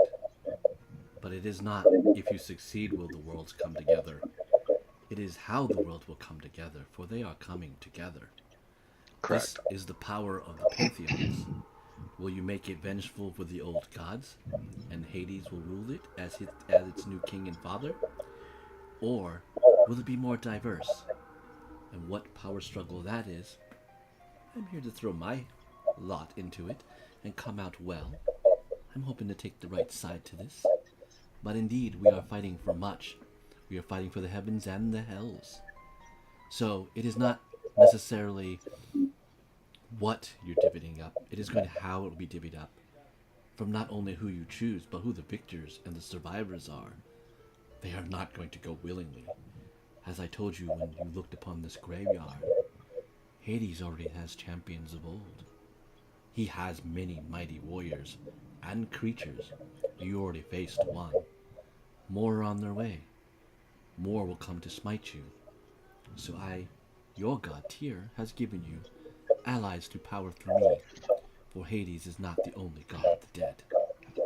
We don't have to play by the old rules. As long as we choose those who champion the freedoms of peoples to make their own choices, I don't think we have to worry about kingdoms to be given up. They would probably take followers and build new homes in untamed or unclaimed lands, as we are doing in Greenwood. Make no mistake. I apologize, HK. I did not mean to interrupt. I believe strongly in the names that we are positing, that if we choose correctly, that worst case scenario will not be an issue. Conquest is not the Greystoke way, but defense, make no mistake, protection, and justice is. Sorry. No worries. Make no mistake, everything about what we're trying to do is change. It is going to change the world, not just in the heavens, but on the earth, because the two worlds are effectively colliding. And as the Raven Queen said, it's a matter of who we want to have come out on top. No matter what, lines on maps are going to change. No matter what, the fight we fight, don't be so naive as to think it's going to be the last one. Because whenever power changes, there is a restructuring. All we can do is make the best choices we can to ensure that Hades does not come out on top. And just by remaining unified and choosing to face against him, we guarantee that won't happen. That is his fate and his place in the realm of the gods. You say we are fighting for change. I am not. Then why are you here? Because I'm supporting my brothers, and supporting you, supporting your family and your people. Okay. And if we are trying to create change and you fight with us, for us. I am Do participating. you see the hair that you're splitting, Alexi? Yes, perhaps, I do. Perhaps I am that's participating part to of... free Silk as my pledge. Okay. But I also know that once she is free and we've defeated Hades, Zeus will choose whether she stays or not. And if he chooses to send her out, she will be sent out.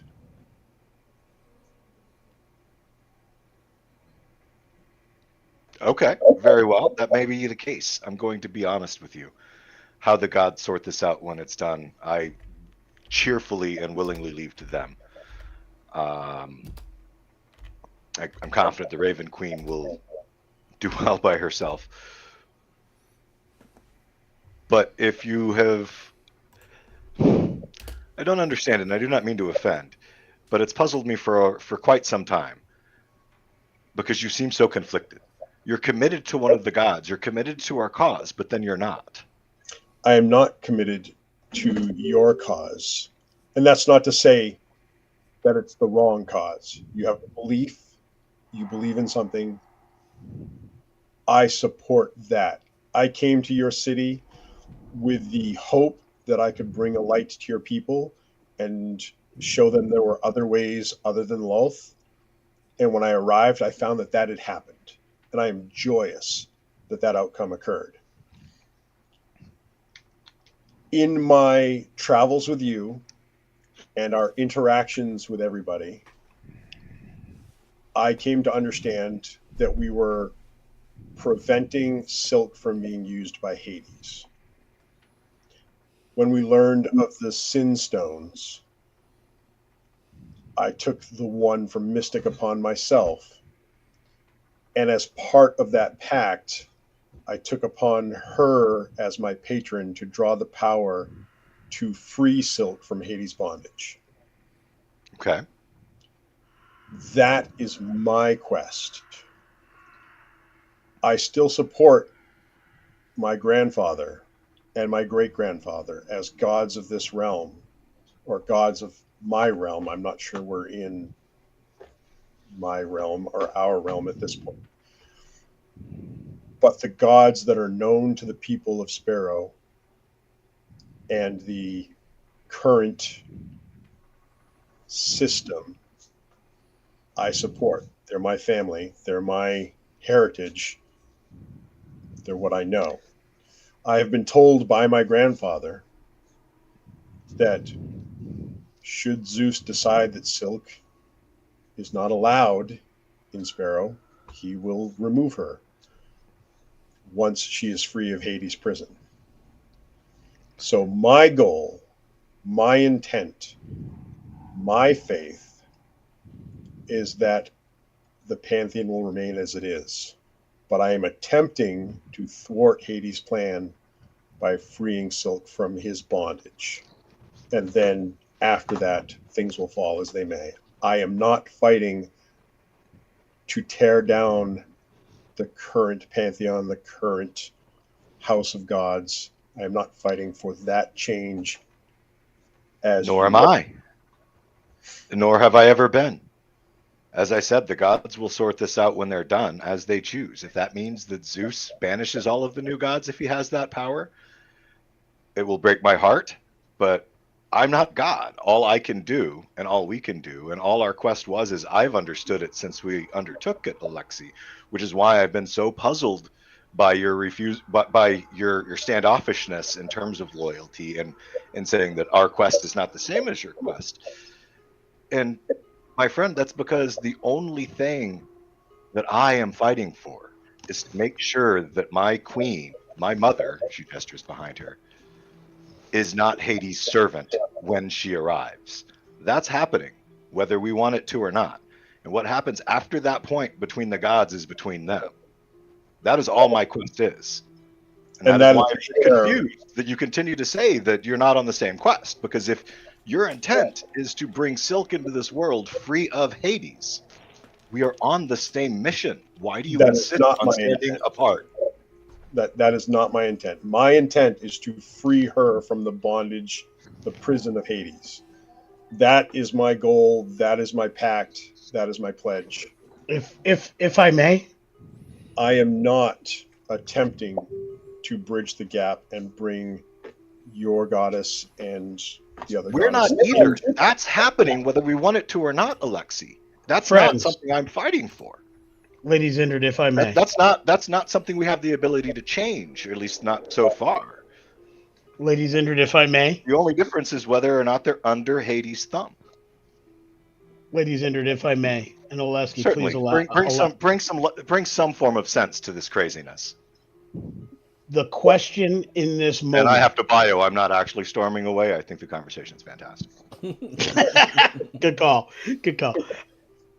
The question, my friends, is in this moment, not the larger question to which Oleski speaks of and Zindred is trying to bring us back from.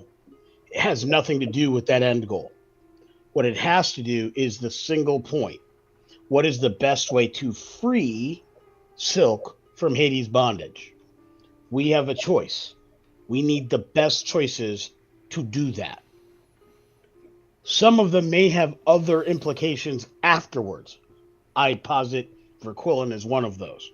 But that is not relevant to the point in the battle ahead. Who's going to give us the best opportunity to free Silk? That's what we're selecting today.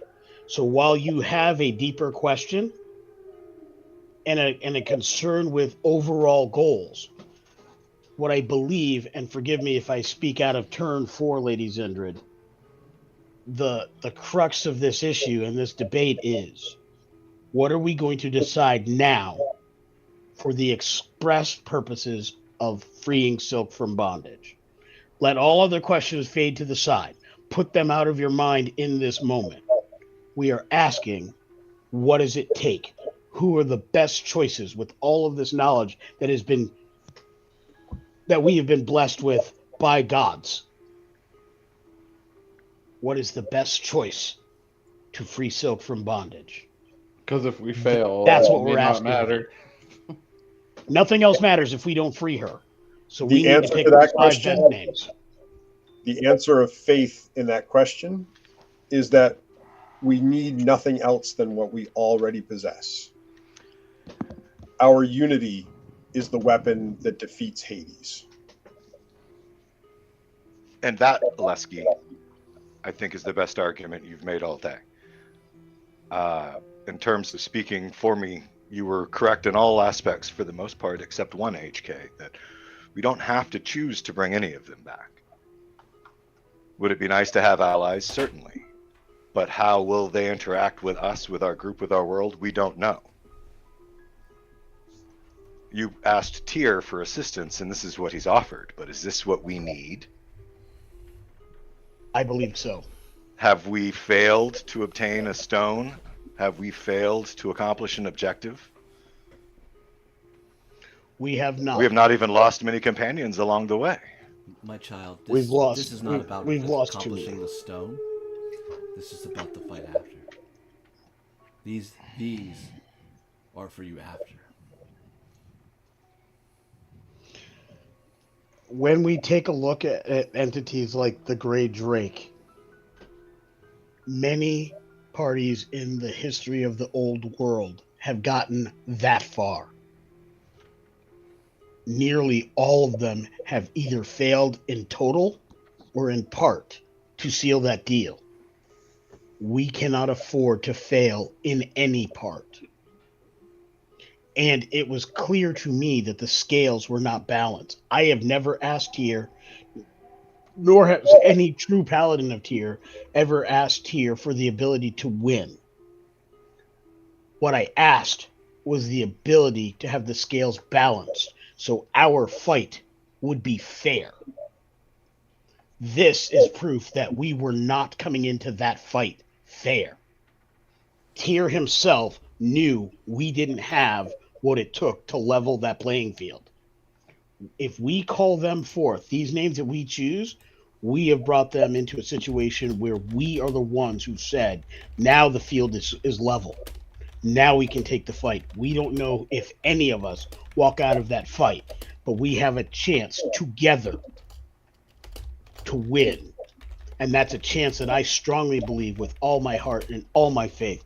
My hands, by the way, are on both swords, the hilts of both swords right now, because I am channeling that energy and that faith in balance. I You're stunned, strongly Lee. believe. You're stunned. Read the message. Okay. Vaymont or Zindred, can you ask your Lady Queen if these champions can be brought in to help us? Can they also be removed once the battle is complete and the goal has been met? I believe she's heard your Pretty question. sure. And I'm pretty sure that I didn't want to talk straight to her. I'm pretty sure that I pitched this whole scenario before we even started talking. That it was dangerous to do it, and I didn't think it was a good idea. And even Lady Zindred told me right from the get, well, this is what we got to do. Yeah. So we already kind of discussed the can we do it without period of this. Friend of my champion, do you understand mythology? No. Do you know of the great tales of heroes, the one you speak of earlier from one of the tales that was flashed in your mind? Just I know them just from what was flashed in my mind. I do not have a deep understanding yet. I do not wish to disrespect one of your deep friends from your old company, but what Tyr is giving you an option, and I, through the power of me, he has asked, is because Hades is about to tip the scale.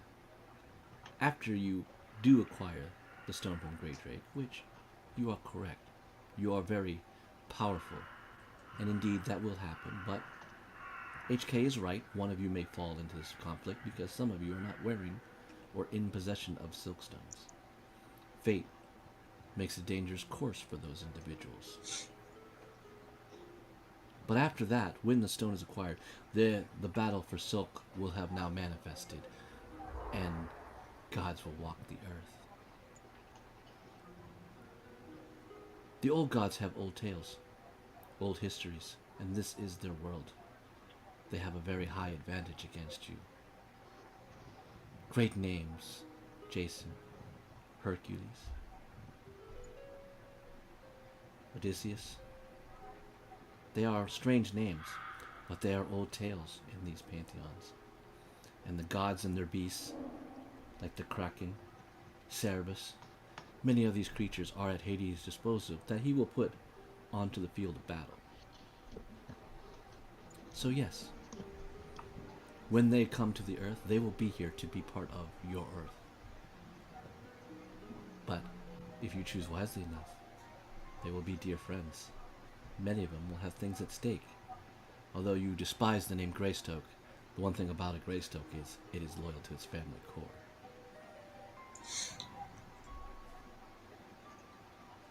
And then she kind of whisperly fades near the tree again. Has there ever been a bad Greystoke? Azarian is the only one. But he was And made what to be bad. caused him to be bad again? It is an amazing story. Razan II was a frivolous young man during his time with the ladies. HK will come out of. He enjoyed the women and his ability as a prince. And he visited many a tavern. And he swayed many women. Many children were unknowingly born to him, for he did not stay to see any of the pregnancy through, or the birth of any of his children. However, the realm was in a dark realm from what it was, and Silk needed allies at the time. So a vampire was sent, and it collected one boy of the children that were born. And he took him away, out of the dread realm, grew him up and made him into a vampire, and filled his mind with betrayal and hatred. And he came back with rage. When he returned back to the realm of Silk and Razan II, he was a much older man, a being, a vampire of old time. So he was very, very powerful. And he became their greatest foe, because it is exactly what Silk knew in her evil then was the only way to defeat the Greystoke line. They were great heroes. They were cursed to her being. And the only way she could do that was taint it. Thus, Azarian Greystoke was made or born, and created to despise the entire Greystoke line. And he was indeed that, every balance of every Greystoke in its most evilest form. And that's all it took to make an evil Greystoke. That is very difficult to transform from realm to realm, especially if Silk does not allow you to leave. But what you just told me was that he was neglected as a boy, and the only thing that happened was that neglect was bred into hatred. He was abducted at birth, my child. He was grown out of the He- realm and never knew the Greystokes. At least the truth, because no one knew the Greystokes. He was out of the realm. He was taken as a newborn infant, not even hours old, and raised for over 1,400 years in hatred, evil, and despair, and then Pretty brought much. back and lied to and told that his family caused it when they were not the cause of it. Do you question your queen when she speaks her history to you? No. I just want to understand. But I will say, there was an event that did change. He just had all that information pushed to his head. He's got to try to sort it out. There was a change to Azarian, though. The heroes were great indeed that he had to face. And the magical artifact was placed upon his helm, and he saw the light. And Tyr became his way. Thus, the reason why he was allowed to marry his wife.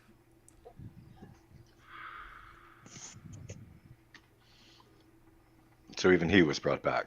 Even he was brought back. Zendra takes a step forward. I know this is a weighty topic that we are discussing, and I know that a lot of passion has been behind some of our responses. But I do want you all to know, as you are not as familiar with the Raven Queen as I, that my mother, unlike Hades, does not release souls lightly or use them as pawns or playthings. For her to agree to do this is of immense gravity and speaks to how much she thinks we will need the assistance in the fight to come.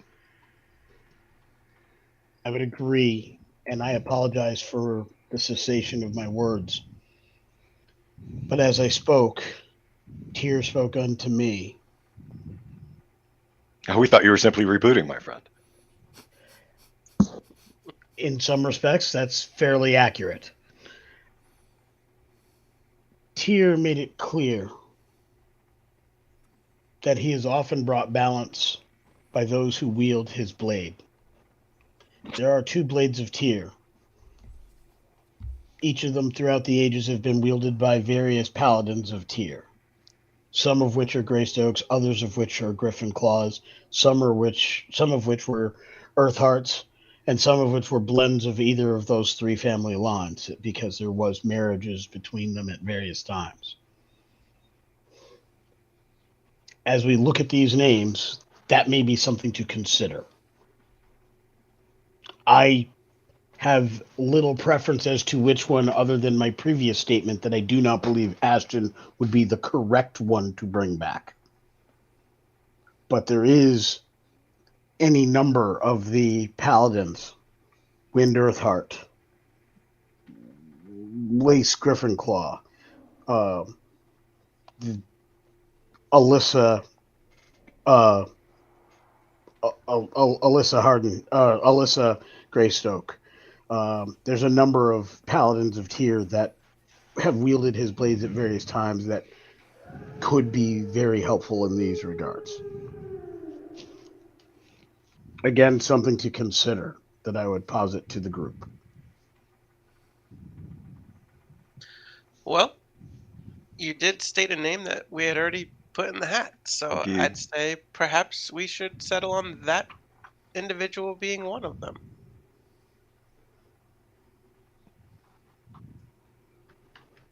Based on all the statements made so far, does anybody still feel that we do not need the help? I think if we're being offered this help by one of the goddesses, that we probably need it.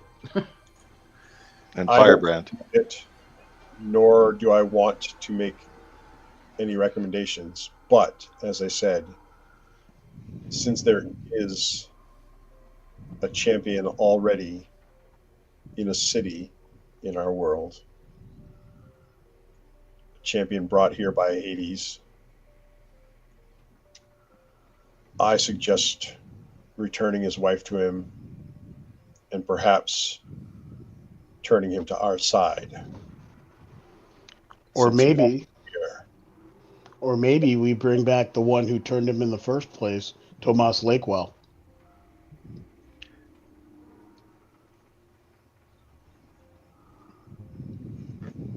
Who turned him good? He turned him good, Correct. right? Correct. No. Tomas Lakewell is Working the one with the who- list that we had.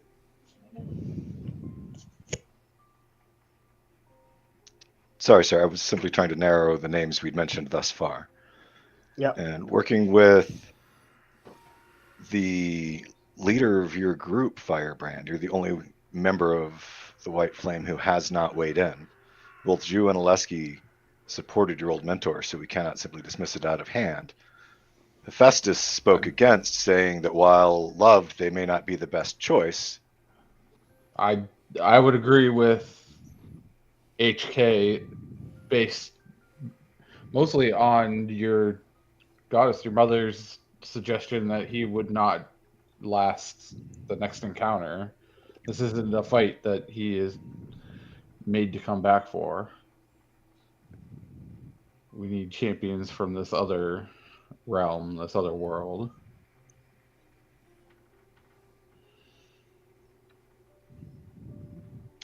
Were it not that Hades controls the dead of this world, I would suggest we take half from each.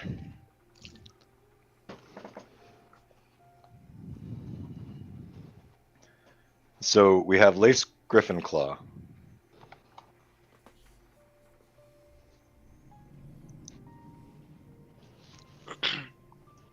What's the list again, HK?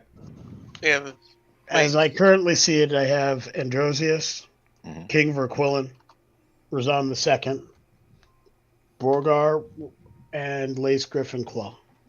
I have also suggested Tomas Lakewell for many of the reasons that Oleski has mentioned.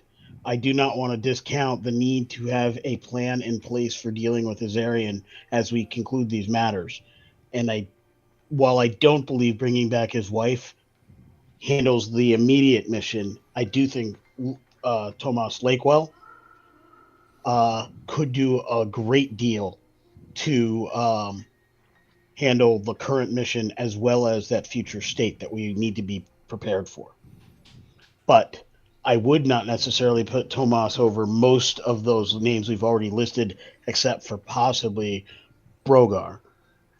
Though I agree with Zhu's statement, someone who has united the tribes, the barbarian tribes, I think Brogar has great potential, but more towards the future state than the immediate state. Tomas was amazingly powerful. He wielded the weapon of his god, Torm. I want to interject, not to.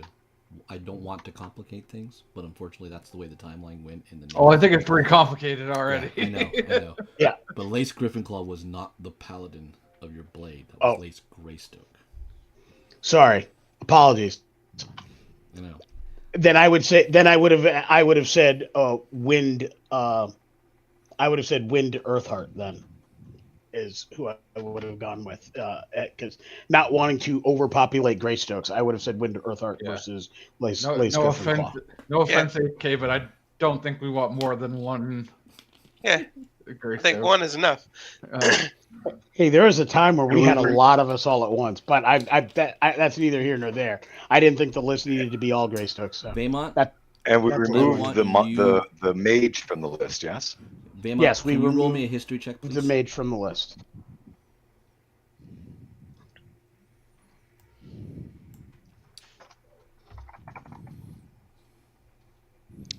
I got a 16. Cool. Because of your debate, I want this to be known. This is because of your player interaction of speaking as Baymont, okay? In your feelings, somewhat in the mind is kind of coming to the surface. Sort of a question that you asked before because of how your feelings about Garnek Blackmoon. He was apparently the trigger. You are a Shadowkai. You come from the Shadowfell knowing pretty much how the Dread Realm is an interacting touch base, that is part of that effect that goes on. With that, with Dreadlords, there is a catch, a thing that traps them in their cause. That event that is speaking of, if you remember, was the betrayal. So in the early timeline, that's the first catalyst to the fall of Silk, which means there was a reason why you had mentioned that she made the choice. The timeline will reveal to you that choice and cause was Theldar Earthheart. Her choices were made to that. And then I will let you roleplay the rest.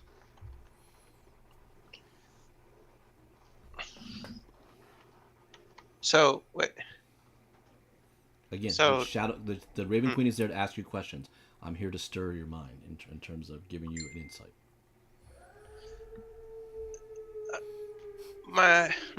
my goddess. Question. Can you tell me a little more about Telda Earthheart? Oh, yes. Probably the greatest champion the realm has ever known. He is the cause that has brought the light throughout the history of Alanis. Brother to Theldar, but he was the holiest paladin of Tyr. Beautiful man with golden yellow locks, shining armor, a paramount of righteousness. He was a beacon that could stop all evil that came to the realm. He was the savior. People gravitated toward Theldar Earthheart, for he was beautiful and a champion.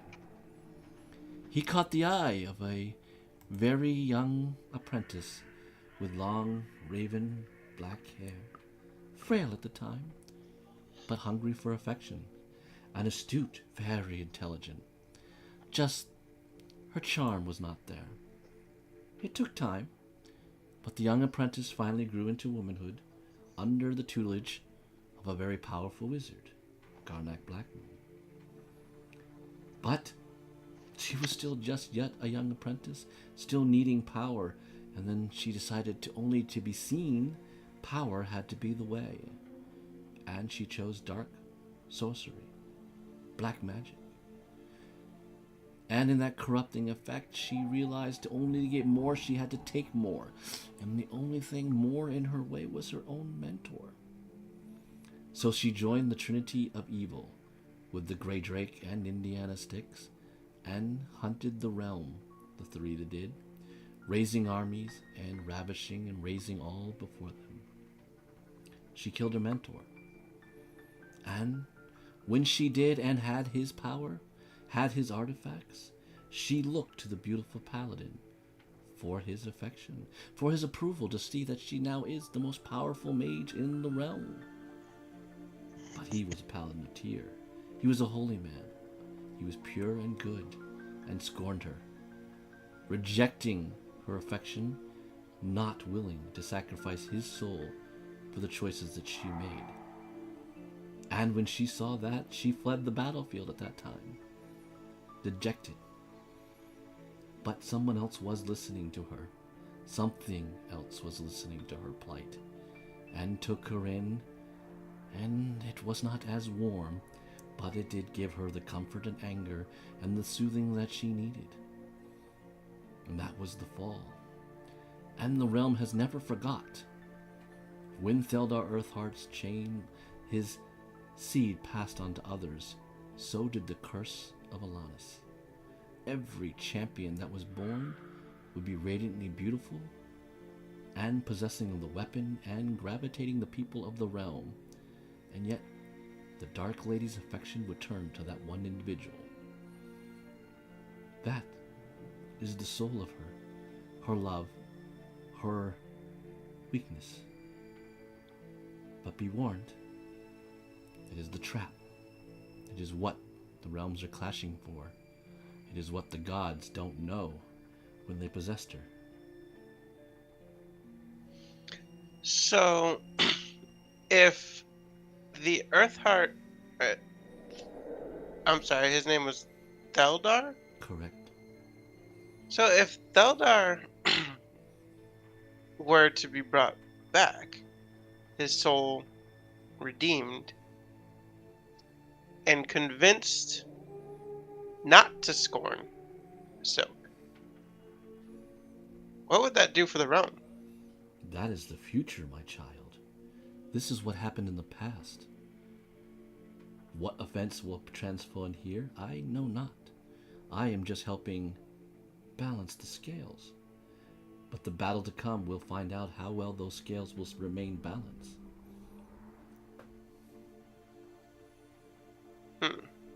So, Lady Zindred, what do you think of this? As a paladin yourself.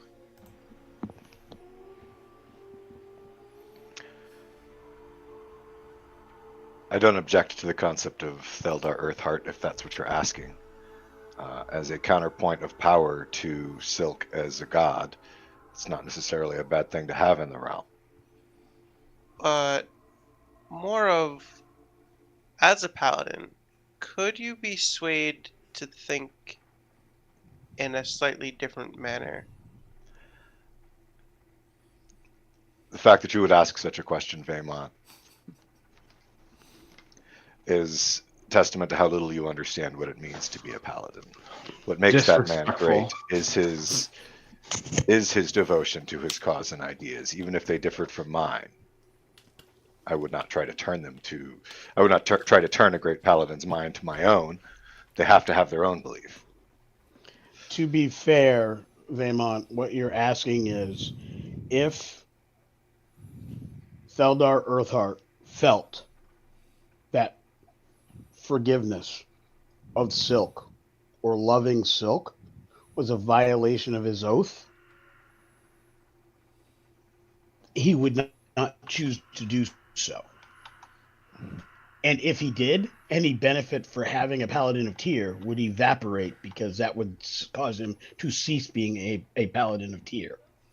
So there would be no merit in bringing him back because either he would be unable to make the change, thus Silk could get further into the darkness, or he would make the change and then we would lose the benefit of having him here anyway because Silk's evil would be once again corrupting a Paladin of Tyr.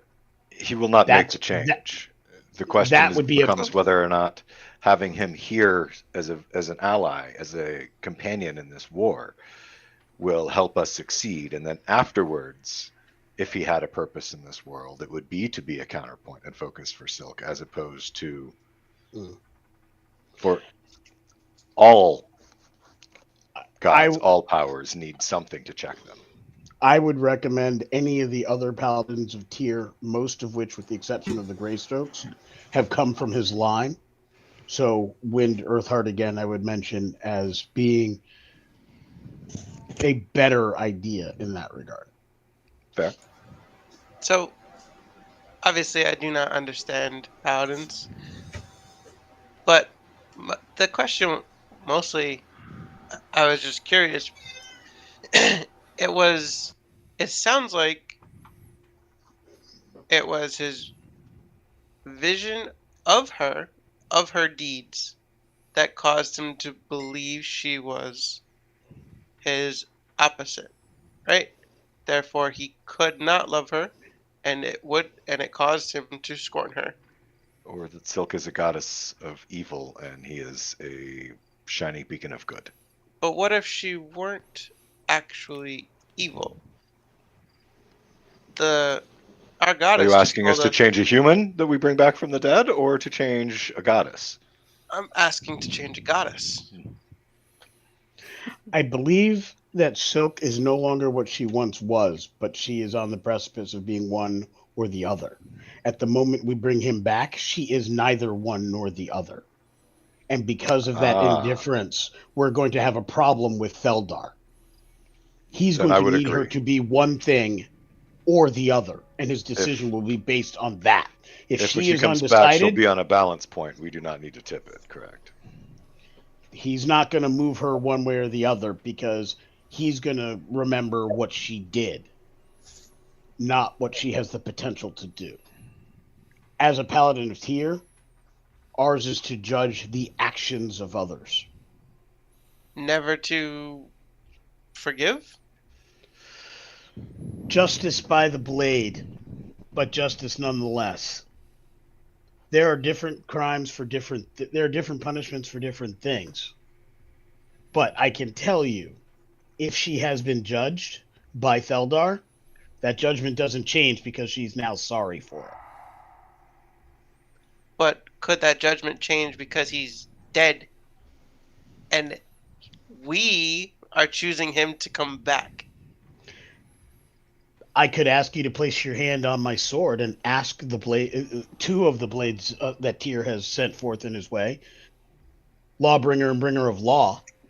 If you so question my words, I'm telling you the answer is no. But if you ask again, I would simply allow vessels of Tyr's power to answer that question for you. I'm not threatening you. I don't believe they'll hurt you.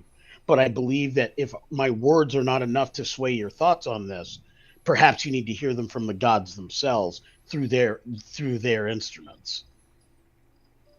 Vaymont cannot help but see plot and counterplot and intricate strands of the web. It is part of what he has endured. I truly understand that. And as I said, I am not trying to threaten you, Vaymont, but you have questions. I have answers, but I don't feel they're answering your questions. So I am offering you another way to get those answers. You need clarity on this point. You need to know the absolutism that is Tyr's way. Zindred's been pacing, by the way, during all of this. And I'm offering that. Jew, you have wanted to speak. My question, I think, is going to be kind of in line with some of what Vaymont's been saying. From hearing everybody talk and describing things, is the assumption that the champion that we choose to come back will retain the knowledge they had up until their death in the other realm? Is that correct? And if that is correct, would we assume that anybody that battled Silk in this other realm would not be on board with trying to free her and allow her to come into this realm because they fought against her? Why would they change pace and now try to help her? I think that's going to vary by individual based on their individual experience. I think that is exactly why Garnak was stricken from our list, why I feel Theldar should be stricken from our list. But I do think some of the others, while they have worked against Silk, I think there might be a better line for redemption. The histories don't speak on it much, but in my communing with the swords that have been wielded by Greystokes before me and others before me, I can say that even Razan II truly believed, while he would have slain his own son Azarian if need be, he truly believed at some point there was a chance of redemption for his son. So he personally never condemned his son beyond the point of redemption. Theldar, I believe, did that with Silk. But Razan II, however, was not a paladin. He was a priest. okay, so he was a better man. He was a different man. Because what you're telling me is paladins of your god do not see anyone as redeemable. No. And that makes them all useless. That hurts. But that's not what I said at all, so I'm going to allow that hurt to pass. What I said was, once a judgment has been made, it has been made. But they've all fought against Silk, have they not? That does not necessarily mean a judgment was cast. They fought against Silk because she was the enemy. There was a war, a series of wars. That doesn't mean that they witnessed a crime that they judged her on. Theldar specifically judged her on her specific crime.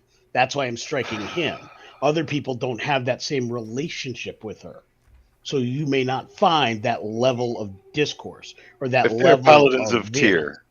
If they're paladins of Tyr and Silk are on the same side in this conflict, they will aid us. So that would also be true for Theldar. Could be. Yes. It's not. Ashton It's not. Greystoke seems like a The pretty good question isn't paladin. whether or not Theldar could aid us. The question is whether or not Theldar could turn Silk to evil or have a more lasting impact after this fight. Because despite us constantly saying that we're focusing on the fight, we bring that in again and again and again. And I'm sorry, Firebrand. And Vaemont, to speak to what you're saying and what you're alluding to, go to the simpleness of men. And I'm sure you've seen that once a man has decided whether he wants to court a woman or not, later on in the future, he does not change his mind. Thank you, Alexi. That is a very useful. Spoken from the holder of lust. That has weight. Well played. Hephaestus. Oh, sorry, Firebrand. I was gonna say it seemed like Ashton Greystoke might be a good person because it said that this god Moradin said that Ashton must fight for and protect the world. HK has already stricken Ashton. Oh, he did. All right. Again, it is more because of his way of accomplishing it. He is a great man. He is the father of Razan II. He is the father of Alyssa Earthheart. You're He only is saying a that because you have to say that. He is the holder. I'm very proud of my family. He is the he is the wielder of one of the blades of Tyr. He is the holder of the oath bow. He is one of few people to have survived and come out on the good side of being possessed by the Silk Blade, though he lost his hand for the effort. Sounds like Mir- somebody we know. It sounds like he's got more names and titles than Zhu. However, right there. I He is stand also- with HK on striking his name from the list. however, It's only he enough is- room for one-handed man here. However, he is also the one who abandoned his team while in the midst of a drow city to rescue the woman who became his queen, leaving his party to their own defenses. He is the one that left a city unprotected so he could chase down his father's killer. And though he was successful, and he was eventually part of the group that took back that city, there was much suffering that lasted in his wake while he went after his very specific goals. He is a man of single-minded persuasion. And which Greystoke is it that you support? That seems to be a little more in-depth than the information that we got that we're making this decision on. So it sounds Okay. like I don't know how I was supposed to know that before. HK got the HD download. Yeah. Well, I have the swords who talk about their annoyance with him on a regular basis. These two swords were not his biggest fan. They're actually Which very Greystoke upset at his is- mother for raising him. it Does sounds he like always lift up? HK. And at HK this got point- the at legendary this point- edition. We got At the this point, free Alaron backs DLC. out of the conversation. It says, just decide amongst yourselves. I'm sorry, guys. HK got every Greystoke's resume is what's going on. Pretty much. All downloaded.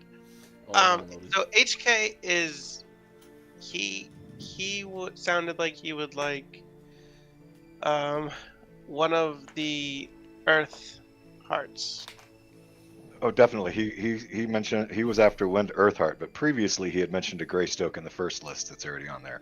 What was that Greystoke's name? Razan II. The father of Azarian?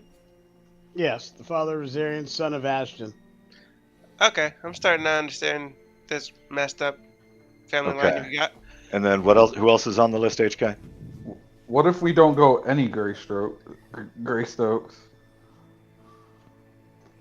Then We HK have, will be hurt. Whoa. We have King Verquillen, Mage and Bladesinger, King of the Elves, and actually at one point King of Kazgora. I believe he is a we very have- good choice. We have Lord Androsius, leader of many elves, an archer of great renown, and what I believe someone who could be a linchpin in this fight because of his particular skills. Also a great choice. Just keep naming elves. We Friggin' Liam Neeson. We are still in a decision. I have posited Wind Earthheart or Lord Thomas Lakewell, the one who turned Azarian, the leader of a powerful family, the wielder of the Mace of Torm. Who So was that's the four. the barbarian? And then Borgar the Barbarian was posited by Zhu. That's 5. He is the unifier of the 12 tribes. All right, that's 5. No, to go. there's about 7 That's that were actually named. 6. There's 6. Oh, There's 6 there, and so that's where a decision kind of has to be made. Lee, I check said your. if there's no I mean, Greystoke, check your that's messenger. 5. My goddess. So I've heard a tale once or twice of a man who, in another time, sacrificed his castle to a vampire, I believe, thinking that he could defeat him solely. Who was that? Oh, young Erolani. He broke many, many of our hearts. But he did it in the most heroic fashion possible, trying to capture his own name, to be the man his brother and sister were. But indeed he was not yet powerful enough to deal with Azarian. It was Azarian's amazing strategical ploy that caught him in his trap. But he was indeed trying. But he was the third of those siblings in power at the time. In the HK. source PDF statement, you can Also a child Who of did you want to Ashton. check the messenger real quick? HK, That was me. You've heard of this individual, right? Oh, okay. Yes, he's the younger brother of Alyssa Greystoke and Razan II. So he is Alyssa also was a the Greystoke. firstborn. More Greystoke. Yes. Yeah. But We he already is got enough. not a very good Greystoke, is he? Ashton had 5 children. There were actually 2 daughters, a pair of mages or sorceresses as well, but they were younger. Erlani was a skilled ranger, a skilled archer. However, he made some foolish decisions in an effort to stake his claim to being a hero like his older brother and sister. That cost him his life. It also cost a large portion of the realm, and it put Azarian in power. What made King Azarian was killing his own uncle. Oh wow. But he did What- save what- many lives. He What did. happened of this He realm did. He that did we're save a lot of debating lives. on? Mother, this was a lot, Zendrid says, holding her head. Yes, my child. But then she turns to the rest of her companions and says, "Thank you for your counsel." There is Turns one back more to her mother name. and says, I have chosen. We would like Wind Earthheart, Lace Griffinclaw, King Verquillen, Lord Androsius, and Beauregard the Barbarian. Thank you, Mother. Okay, hold on a second. Beauregard. I think Can- we should change his name. You got to say it in a southern accent. Can you repeat those names again? I kind of missed that. I'll type them. Yeah, type I'll put it. them into chat. Put him in the chat. You missed the chance because now you can't say no. Beauregard the Barbarian. I thought it was Brogard. I know, I but might have now said it wrong. that he said Beauregard. Beauregard, I think Beauregard. it should be changed. You got a Cajun accent. I do declare that Beauregard the Barbarian. Beauregard. Son, I said, son, that is a chicken. And as she finishes, she turns back, glances towards Aleski, and says, "I always welcome everybody's counsel, but that does not mean I'm not afraid of making a decision."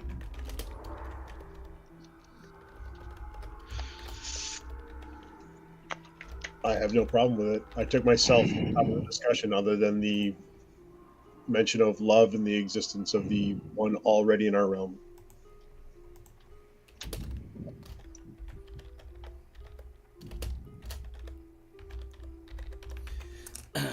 The queen smiles. She reaches out and caresses her champion, her daughter's face once more, pleased. And then, almost smiling and like embracing her, she extends her other hand to the graveyard, and from them, all of a sudden, slowly, 5 shapes begin to walk forward to you. 5 individuals.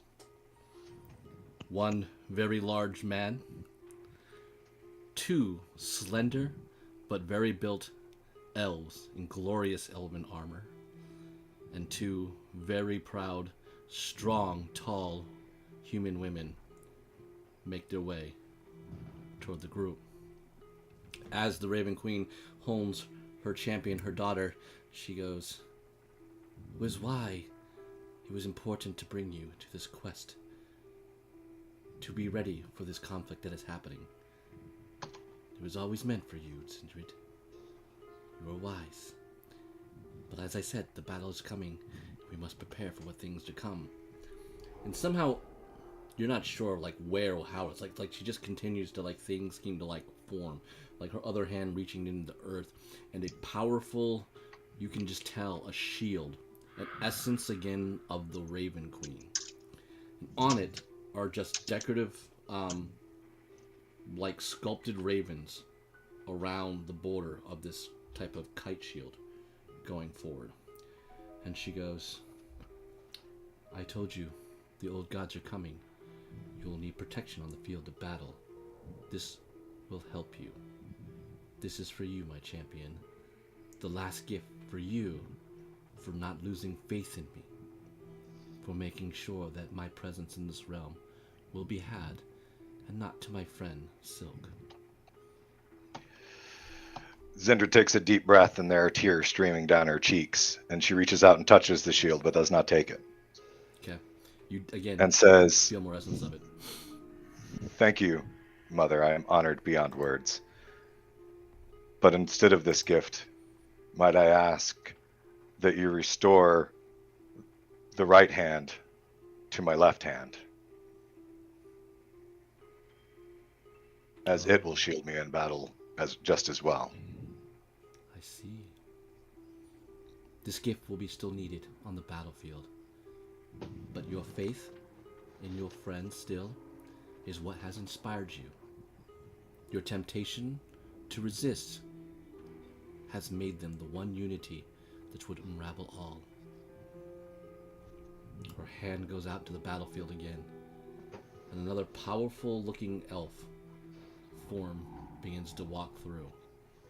Laura immediately drops to a knee and begins to start to cry as the powerful frame of Rydell walks before you. There is faith in gods and goddesses. Remember, all of you, this is what you're fighting for and going to be dying for. Once Mother, I am honored beyond words, but I simply meant, would you please restore Jew's hand? Thank you. We know. It was a good trick, though. I like your playback. And Yep. she goes, "Remember, all things will happen for what you're fighting for. And not all this time I will not have the power as I do now, because it will be in contention. Remember that. These will be in contention." And with that, immediately there's like a wash of white as you are like just seem like you're in like a hyperdrive type of thrust of gust and air, and all of you are on the boat with 6 new individuals or 1 familiar individual, and we will call it there. Zindra wraps as her arms recall- around Rydell, by the way, and the tears continue streaming down her cheeks. Okay. But she does gesture towards Jew and say, "I'm sorry, man, I tried." Tried. HK will take a Is- reverent knee, and with his swords in front of him, and he will look to Rydell and simply say, "My comrade, my friend, I am beyond words," and bow his head as the scene ends. Okay. All right. That is the end for this chapter. We will be getting anew. Tabletop Journey Cast. Is there a date that works in August? Since this is the July date. Give me 1 second. I'm going to bring up the calendar. I have spoken with Josh to make sure we scheduled accordingly. Give me I one was in the moment. calendar and I earlier will have today, it. and I didn't see, yesterday, and I didn't see much in August yet, except for our recording dates. Yep. Yeah, I show us wide open, man. So let's do the Yep. 6th. That'll probably be the earliest date, I imagine. I don't know about your personal calendar, but TTJ's I show wide open. Yeah. Let me check that as well. Bear with me a moment. Just so you know, because that's Dun, going to dun. that's about 5 weeks away. 5 Sundays away. So that is, Yeah. unless I sneak the end of July. Was that the 6th or the? As long as it, The 6th. yeah, as the 6th of August, I think will be okay. As long as it's not the middle 2 weeks, because that's this around would- my anniversary Yeah, time. like I said, that will push this way back for your time frame, and there's a lot going on right now. And I think we want to keep it as fresh as possible. Okay. So, all right. And folks. 6 or 7? What was that? Game time 7 still? 7. 7 seems to work for Levanika. In case you guys do have something Yeah. pop up, you'll be good. So we'll be back, All right. folks. Thank you for joining us. So August 6th at 7 o'clock Eastern time. Yep. We will find out who these individuals are, because we may be having some new guests. See you then. Have a good night, all.